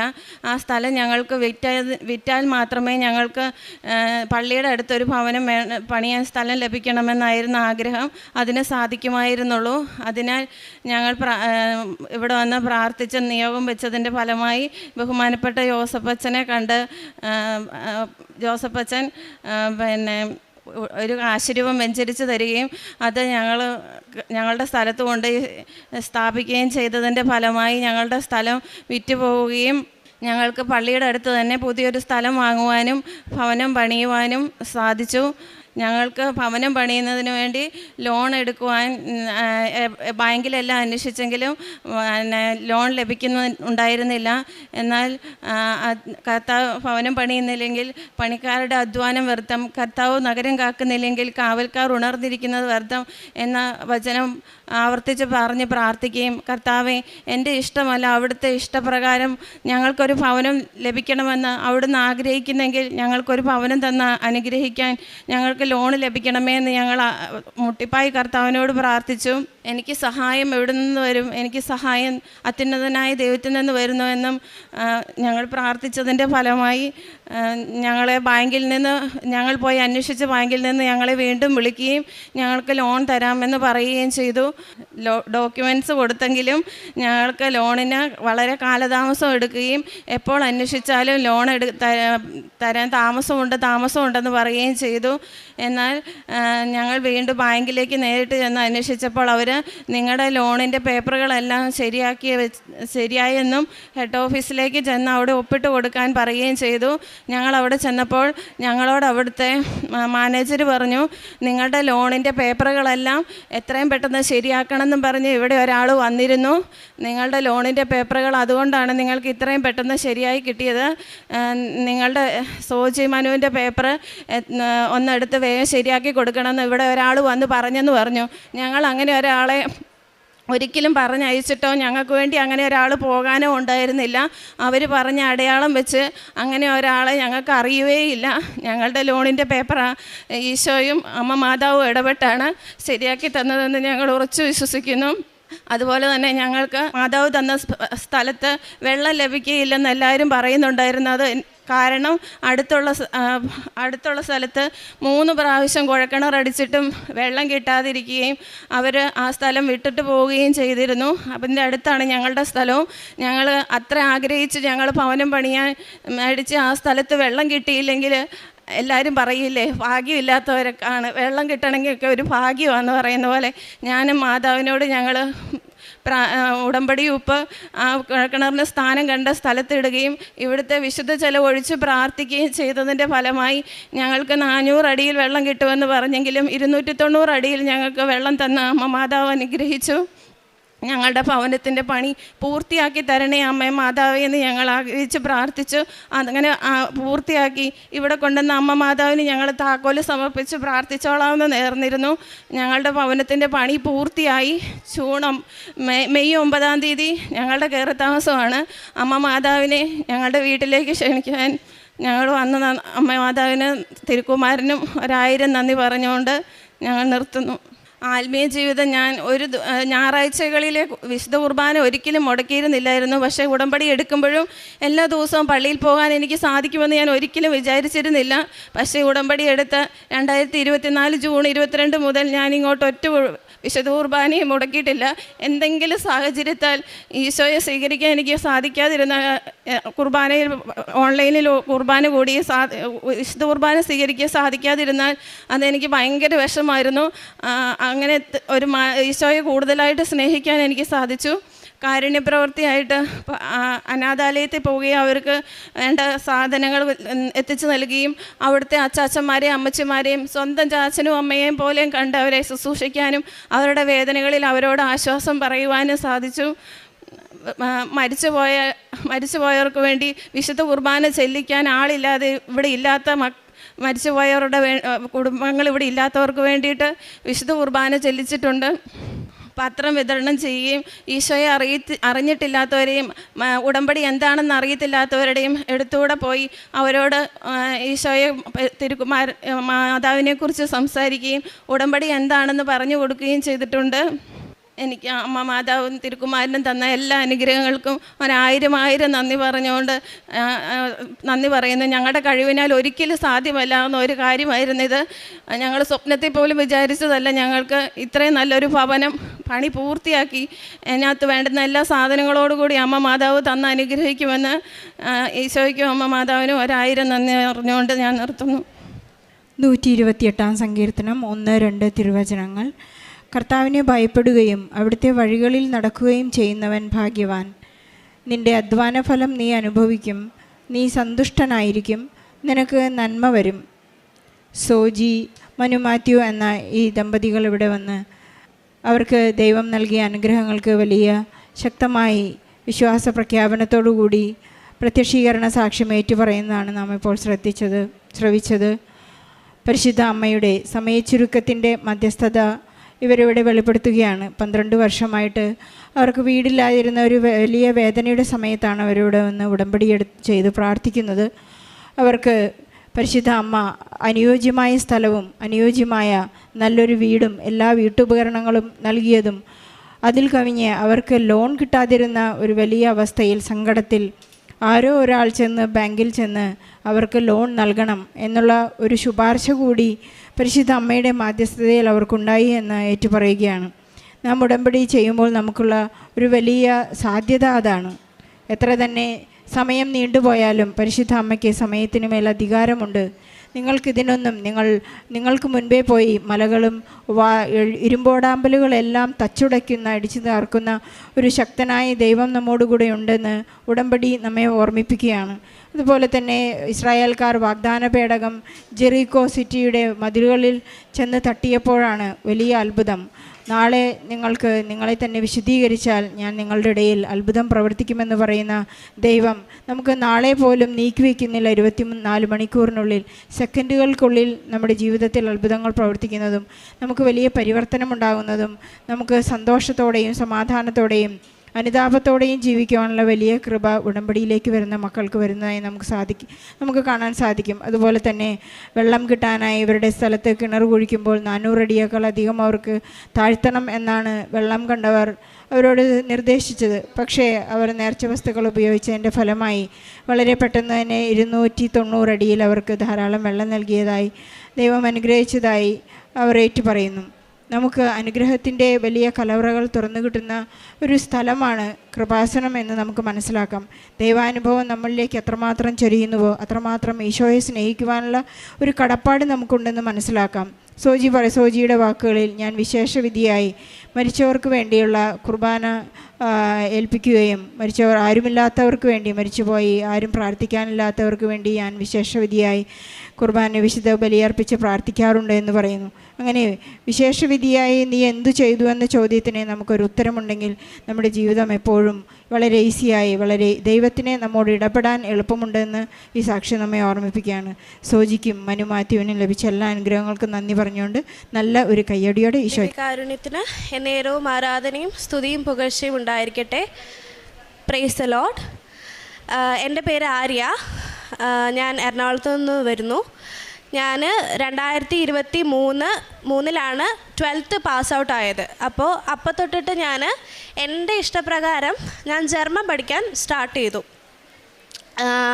അപ്പോൾ വീട്ടുകാർക്കാണെങ്കിലും ഡിഗ്രിക്ക് എന്തെങ്കിലും വിടണമെന്നായിരുന്നു, എനിക്കാണെങ്കിലും BCA എടുക്കണമെന്നുണ്ടായിരുന്നു.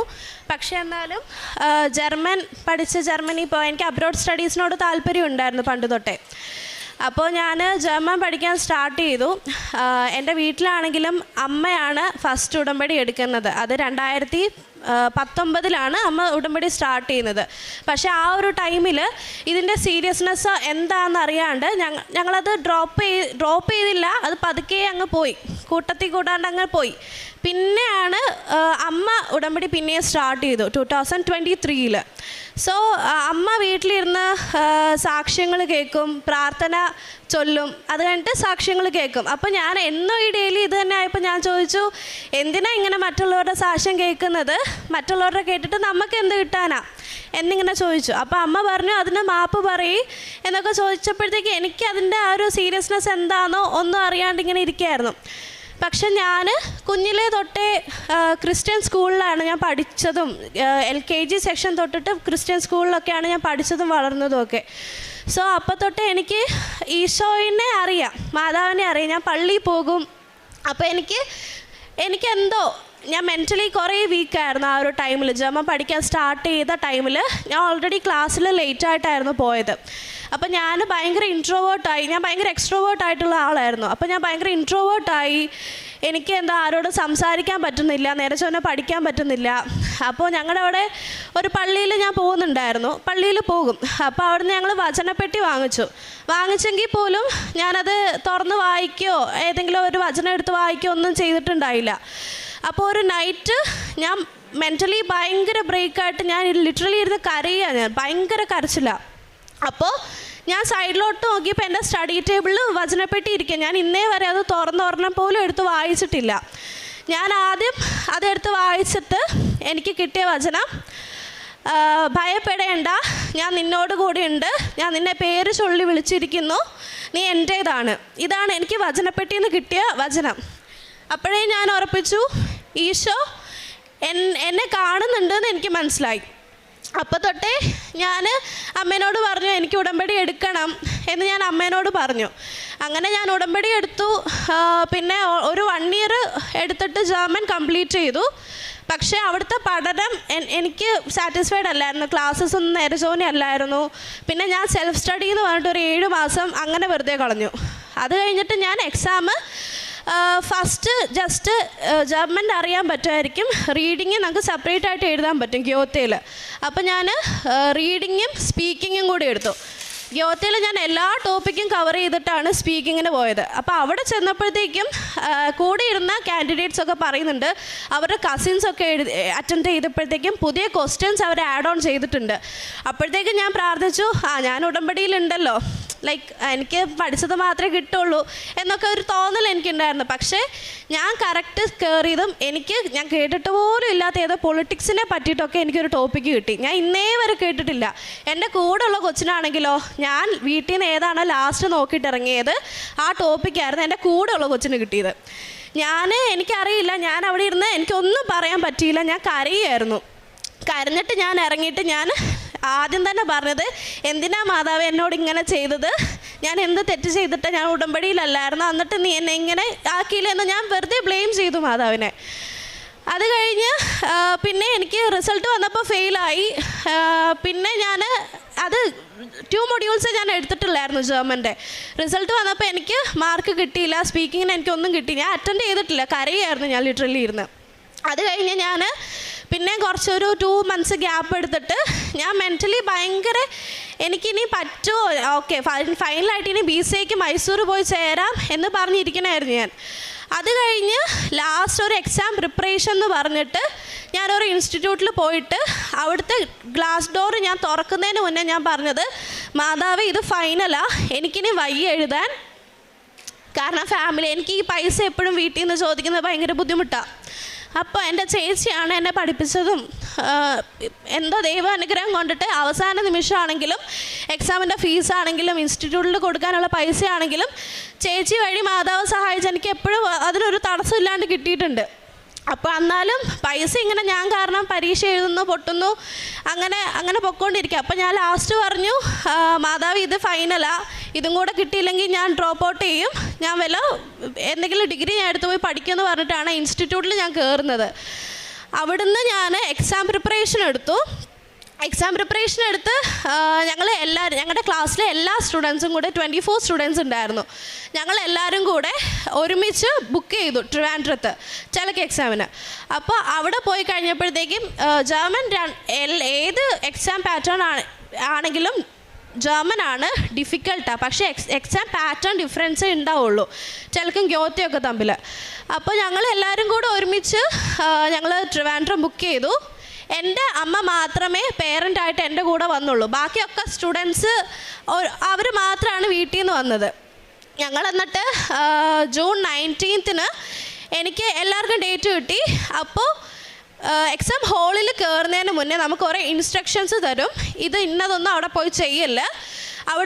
അവിടെ ഒരു ലേഡി പറയുകയും ചെയ്തു, ചിലർ ബിലീഫിൻ്റെ ഭാഗമായിട്ട് കൃപാസനത്തിൽ ഉപ്പ് കൊണ്ടിട്ട് സിസ്റ്റത്തിലൊക്കെ ഇടും, അതാരും ചെയ്യില്ലെന്ന്. എൻ്റെ കയ്യിൽ ഓൾറെഡി ഉപ്പൊക്കെ ഉണ്ടായിരുന്നു. ഉപ്പും കാശ്രൂപൊക്കെ ഞാൻ പോക്കറ്റിലൊക്കെ വെച്ചിട്ടായിരുന്നു ഞാൻ ഹോളിൽ കയറുന്നത് ഓൾറെഡി.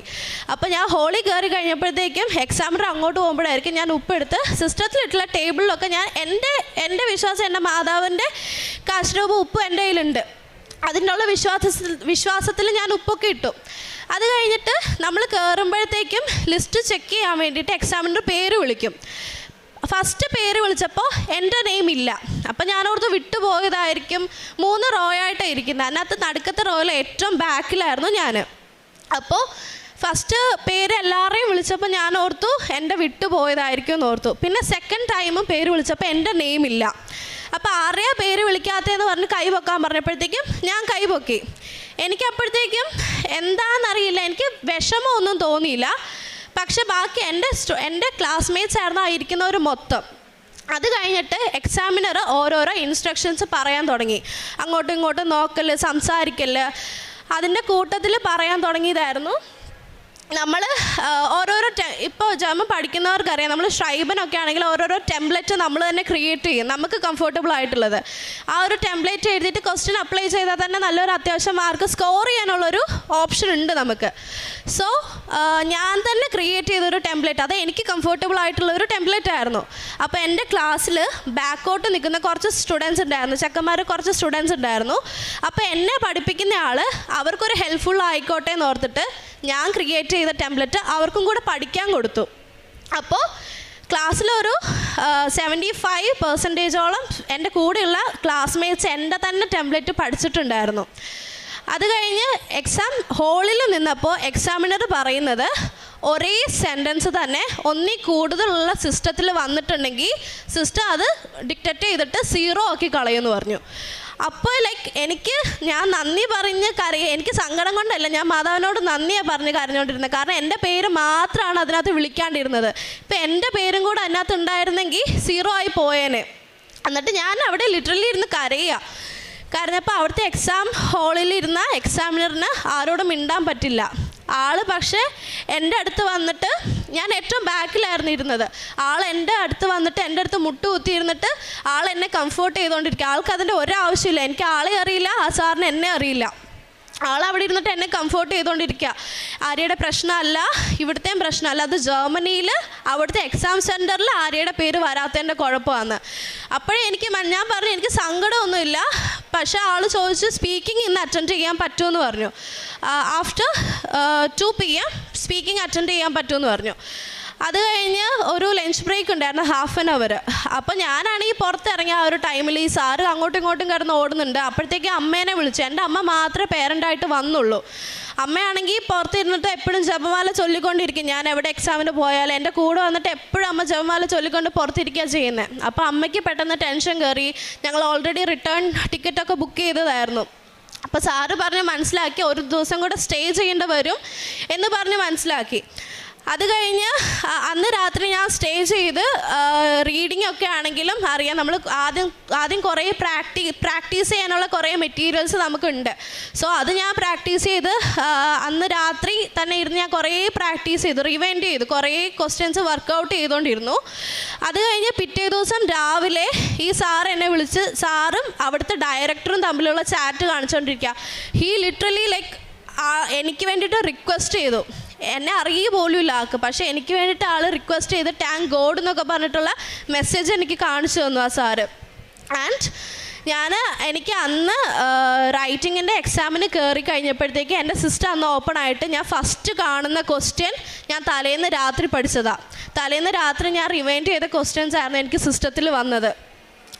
അത് കഴിഞ്ഞ് എനിക്ക് അന്ന് തലേന്ന് എനിക്ക് സ്പീക്കിംഗ് ആണെങ്കിലും അടിപൊളിയായിരുന്നു. ഞാൻ ഫസ്റ്റ് എന്നെ തന്നെയായിരുന്നു സ്പീക്കിങ്ങിന് വിളിച്ചത്. സ്പീക്കിങ്ങിന് വിളിച്ചു കഴിഞ്ഞാൽ എനിക്ക് കമ്മ്യൂണിക്കേറ്റീവ് ജർമ്മൻ ആ ടൈമിൽ ഭയങ്കര വീക്കായിരുന്നു. അപ്പോൾ എന്താണ് അക്കാഡമിക് എന്താണോ പഠിപ്പിക്കുന്നത് അത് മാത്രമായിരുന്നു, വൊക്കാബും കാര്യങ്ങളൊക്കെ എനിക്ക് അറിയുള്ളൂ. പക്ഷേ അന്ന് എനിക്ക് സിസ്റ്റത്തിൽ ഓൺലൈനായിരുന്നു. സിസ്റ്റത്തിൽ ജർമ്മൻകാരൻ ഓൺലൈനായിട്ട് വരും, നമ്മൾ 2 കാൻഡിഡേറ്റ് ഇരിക്കുകയായിരിക്കും അവിടെ. അപ്പോൾ എനിക്കെന്ന് വെച്ചാൽ എനിക്ക് നല്ല പ്രസൻസ് ഫീൽ ചെയ്യുന്നുണ്ട്. ഞാൻ ഇപ്പോഴും വിശ്വസിക്കുന്ന മാതാവ് ഈശോയാണ്. എനിക്ക് നല്ല പ്രസൻസ് ഫീൽ ചെയ്യുന്നുണ്ടായിരുന്നു. ഞാൻ ജർമ്മൻ ഞാൻ പറയുന്ന സാറിന് മനസ്സിലാവുന്നുണ്ട്, സാറ് പറയുന്നത് എനിക്ക് മനസ്സിലാവുന്നുണ്ട്. എനിക്കറിയില്ല, അത് ഇറങ്ങിക്കഴിഞ്ഞിട്ട് ഞാൻ തന്നെയാണോ ഇത് പറഞ്ഞതെന്ന് എനിക്ക് അത്ഭുതമായിപ്പോയി. അതുപോലെ എന്നെക്കൊണ്ട് മാതാവ് പറയിപ്പിക്കുകയായിരുന്നു ജർമ്മൻ. അത് കഴിഞ്ഞ് ഇറങ്ങിയപ്പോഴും സാർ എന്നെ കണ്ടപ്പോൾ പറഞ്ഞു എനിക്കറിയാം നീ പാസ്സാവുമെന്ന്. ഞാൻ പറഞ്ഞു ദൈവാനുഗ്രഹം കൊണ്ട് എനിക്ക് കുഴപ്പമില്ല എന്നൊക്കെ തോന്നി. അപ്പോൾ പറഞ്ഞു ദൈവം നിന്നെ അനുഗ്രഹിക്കും എന്നൊക്കെ. സാറൊരു ഫിലിപ്പീനായിരുന്നു. അത് കഴിഞ്ഞ് റിസൾട്ട് വന്നപ്പോഴും ഓഗസ്റ്റ് മാസത്തിൽ എൻ്റെ ഫ്രണ്ട്സിൻ്റെ ഒക്കെ റിസൾട്ട് വന്നു. അപ്പോൾ ഞാൻ ഒരു ദിവസം കഴിഞ്ഞ് എക്സാം അറ്റൻഡ് ചെയ്തത് കൊണ്ട് എൻ്റെ നല്ല ഡിലേ ആവുന്നുണ്ട്.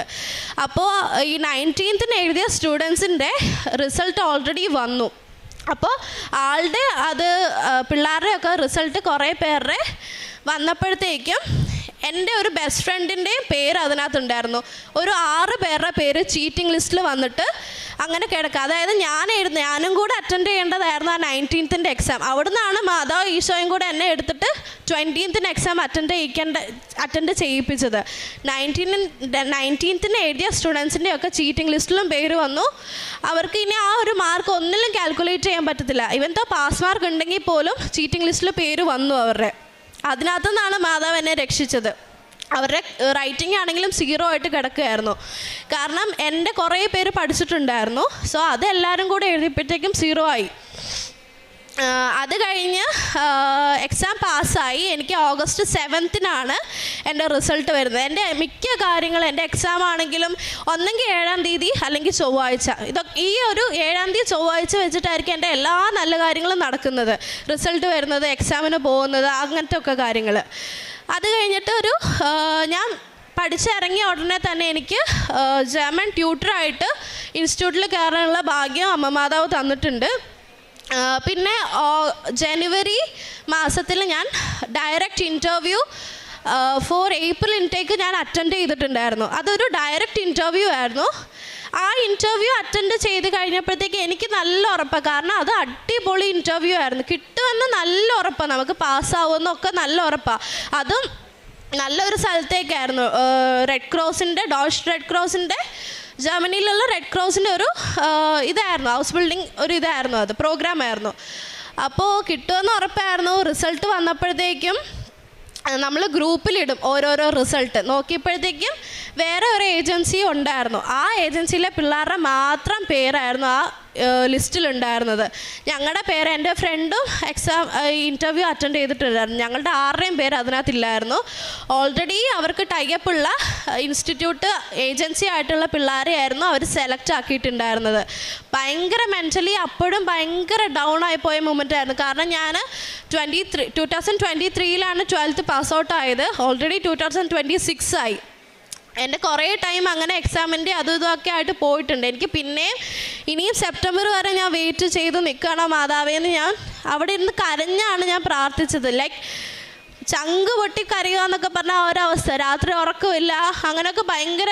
ഞാനും എൻ്റെ ഫ്രണ്ടും വിളിച്ചിരുന്ന് ഭയങ്കര കരച്ചില്ല. അപ്പോൾ അവൾ പറഞ്ഞു, എടി ഇനി എങ്ങനെയൊക്കെ പോയാലും നമുക്ക് ഏപ്രിൽ ഇൻടേക്ക് കിട്ടില്ല, നീ അത് വിട്ടേക്ക്, നീ അത് അക്സെപ്റ്റ് ചെയ്തേ പറ്റുള്ളൂ, ഏപ്രിൽ ഇൻടേക്ക് കിട്ടില്ല, നമുക്ക് രണ്ടുപേർക്ക് ഇനി സെപ്റ്റംബർ ഇൻടേക്കിനെ പോകാൻ പറ്റുള്ളൂ എന്ന് പറഞ്ഞു. അപ്പോൾ അവൾ ഓൾറെഡി അവൾ തന്നെ എന്നോട് പറയും, എടി നീ അങ്ങനെ വിചാരിക്കുക, നീ പിന്നെ വിഷമിച്ചിരിക്കല്ലേ, പോയി നമ്മൾ എന്ത് ചെയ്യാനാണ്, അവളിങ്ങനെ പറഞ്ഞുകൊണ്ടിരിക്കുക. അപ്പോൾ എനിക്ക് പിന്നെ ഞാൻ എൻ്റെ ഹോപ്പ് വിടാണ്ട് ഞാൻ പറഞ്ഞു, ഇല്ലടി നമുക്ക് എന്തെങ്കിലും വഴി ഉണ്ടാകും, മാതാവ് എന്തെങ്കിലും വഴി കാണിച്ചു തരും നമുക്ക്. ഞാൻ അവളോട് എപ്പോഴും പറയും, കൃപാസനത്തിൽ വാ, നീ ഉടമ്പടി എടുക്കുക, പ്രാർത്ഥിക്കുക. അവൾക്ക് ഫസ്റ്റ് ടൈം എക്സാം ഒന്നും കിട്ടാണ്ട് 3rd ടൈമിലാണ് എക്സാം പാസ്സായത് അവൾ.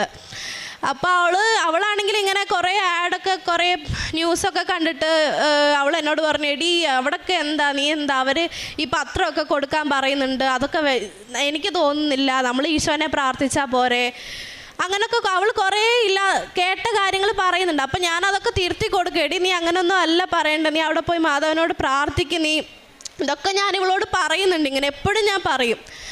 അത് കഴിഞ്ഞ് ഞാൻ വേറൊരു ഏജൻസിയിൽ എന്നിട്ട് ഞാൻ ഓൾറെഡി പണ്ട് പോയിട്ടുള്ളൊരു ഏജൻസിയാണ് പഠിക്കുന്ന ടൈമിൽ. അവിടെ ഞാൻ പിന്നെ പ്രോസസ്സിങ്ങിന് ഞാൻ കൊടുത്തു, എൻ്റെ ഫയലൊക്കെ ഡോക്യുമെൻറ്റ്സൊക്കെ ഞാൻ കൊടുത്തു, എൻ്റെ യൂറോപ്പ CV ഒക്കെ ഞാൻ ക്രിയേറ്റ് ചെയ്ത് കൊടുത്തു. അപ്പോൾ അത് ഓൾറെഡി പോയി, അത് സെപ്റ്റംബർ ഇൻടേക്കിനുള്ള CV ആണ് ഞാൻ അവർക്ക് കൊടുത്തത്. എൻ്റെ ഡോക്യുമെൻറ്റ്സ് എല്ലാം സെപ്റ്റംബർ ഇൻടേക്കിനുള്ള പ്രോസസ്സിംഗ് ആണ് ഞാൻ സ്റ്റാർട്ട് ചെയ്തത്.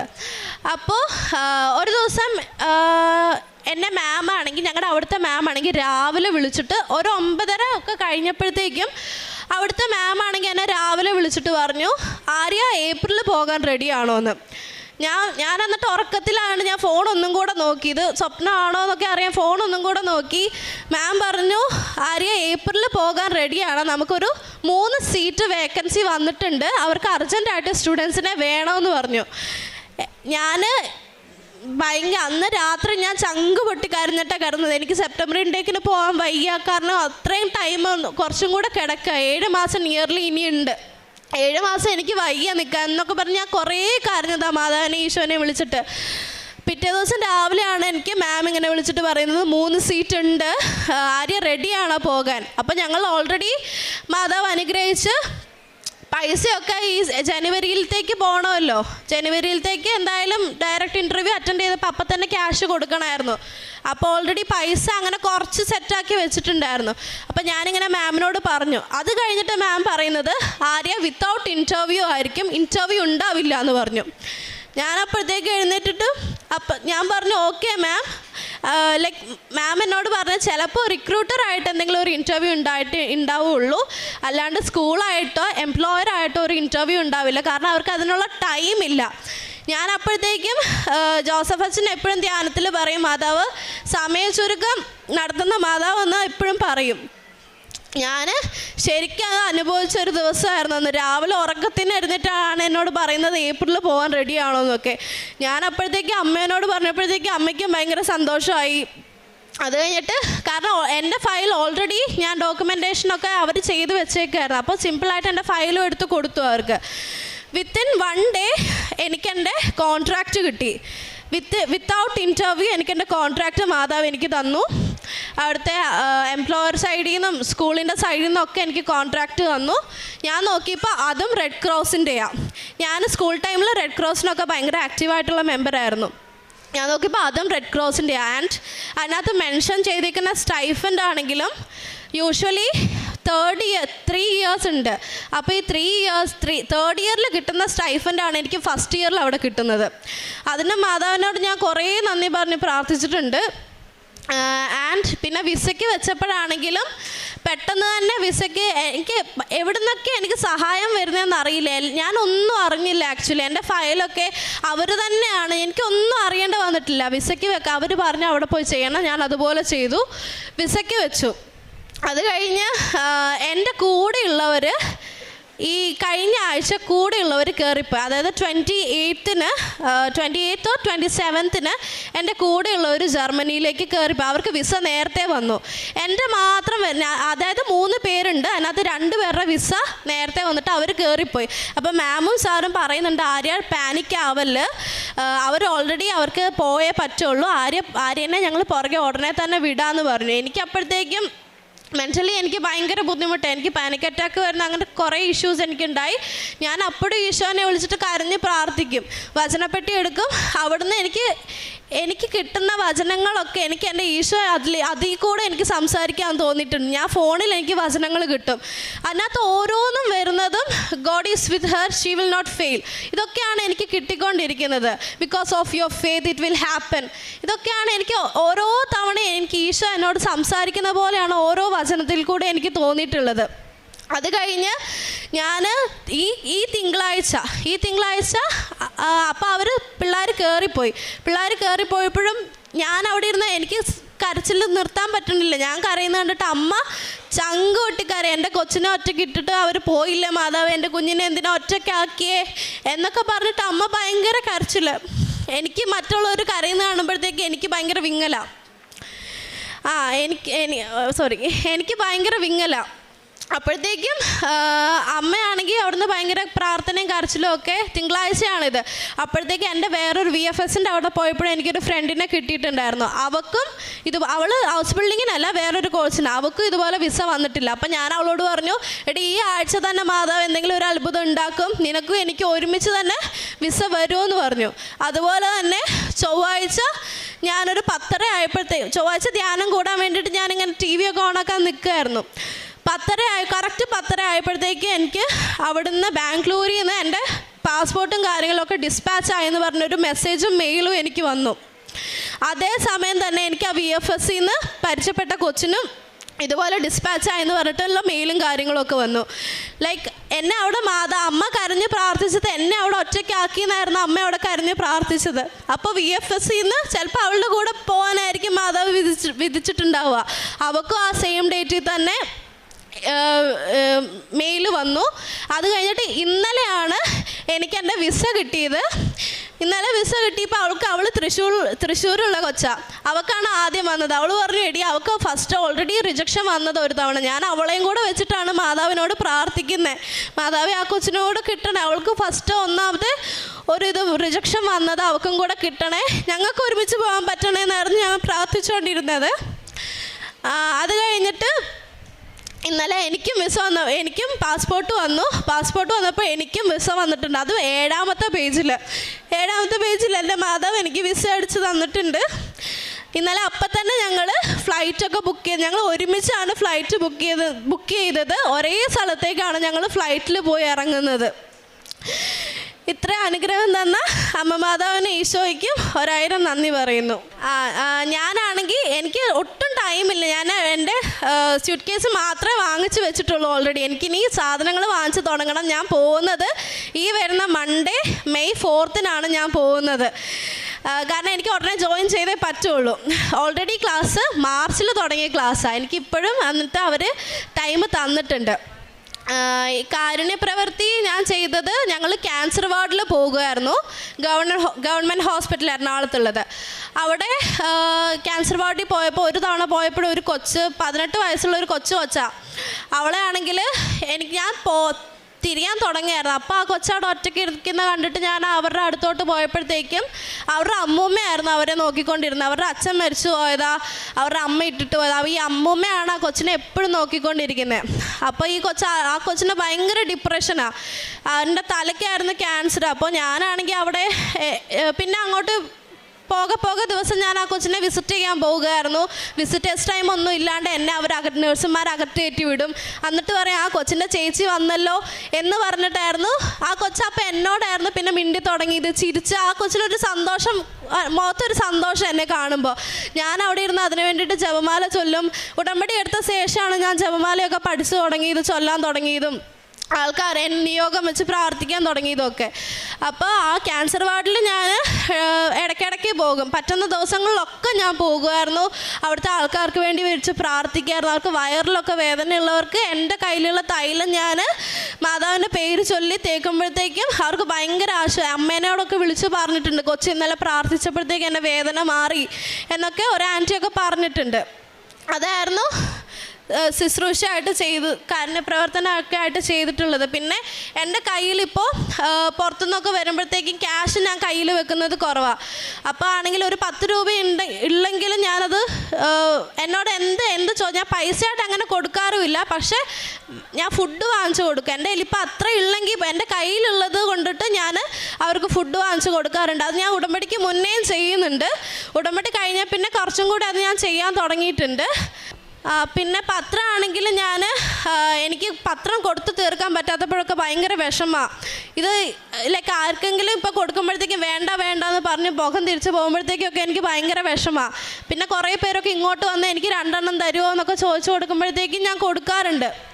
അവരത്ര എൻ്റെ ഫ്രണ്ടിന് കൊടുക്കാനാ, ബന്ധുക്കൾക്ക് കൊടുക്കാനാന്നൊക്കെ പറഞ്ഞ് വാങ്ങിച്ചുകൊണ്ട് ഇങ്ങോട്ട് ചോദിച്ച് വന്ന് വാങ്ങിച്ചു പോകുമ്പോഴത്തേക്കും ഞാൻ കൊടുക്കും. എനിക്ക് സാധാരണ കൊടുക്കാതിനെക്കാട്ടും എൻ്റെ സാക്ഷ്യങ്ങൾ പറഞ്ഞ് ഞാൻ കൊടുക്കാറുണ്ട് പത്രങ്ങൾ.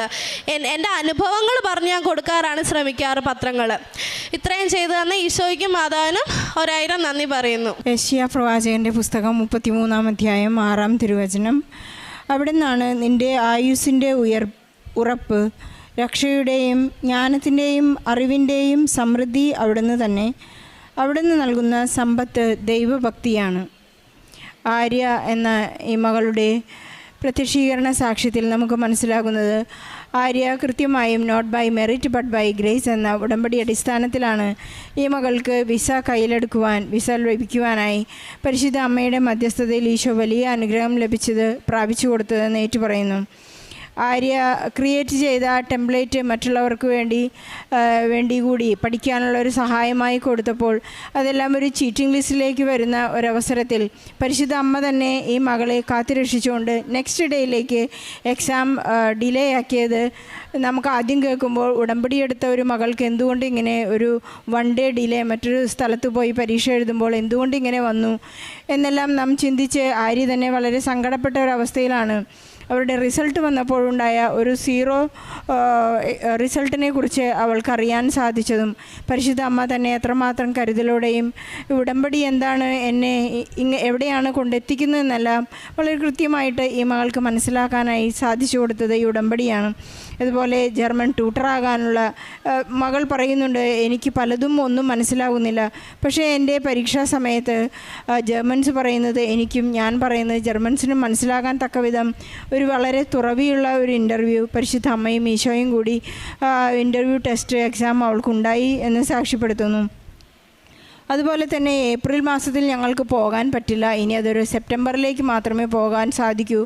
മറ്റെല്ലാവരും പോയി. സമയച്ചുരുക്കത്തിൻ്റെ അമ്മയാണ് ഈ മകൾക്ക് ഏപ്രിൽ എന്ന ആ ഒരു ആഗ്രഹത്തെ പരിശുദ്ധ അമ്മ തന്നെ വളരെ കൃത്യമായി ഇൻ്റർവ്യൂ കൂടാതെ ഈ മകൾക്ക് കോൺട്രാക്റ്റ് കിട്ടി. അത് താൻ ആഗ്രഹിച്ച റെഡ് ക്രോസിൽ തന്നെ കിട്ടാനുള്ള എല്ലാ സാധ്യതകളും പരിശുദ്ധ അമ്മയുടെ മധ്യസ്ഥതയിൽ ഈശോ നൽകിയത്.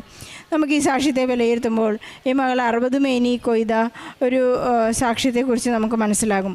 മറ്റുള്ളവർക്കെല്ലാം കിട്ടിയാലും എനിക്ക് സങ്കടപ്പെടേണ്ട ആവശ്യമില്ല. കാരണം ഞാൻ പ്രത്യാശയിൽ ജീവിക്കുന്നവർ, ജോസഫ് അച്ഛൻ്റെ കണക്കനുസരിച്ച് വിശ്വാസത്തിൽ ജീവിക്കുന്നവർ അയ്യോ എനിക്ക് കിട്ടിയില്ലല്ലോ എന്നുള്ള നിലവിളിയോടെയാണ്. പക്ഷെ പ്രത്യാശയിൽ ജീവിക്കുന്നവർ മറ്റുള്ളവർക്കെല്ലാം കിട്ടിയാലും ഈശോ എനിക്ക് തരാനുള്ളത് സമയച്ചുരുക്കത്തിൽ എനിക്ക് തന്നിരിക്കും എന്നുള്ള വലിയ പ്രത്യാശയുടെ ജീവിതമാണ്.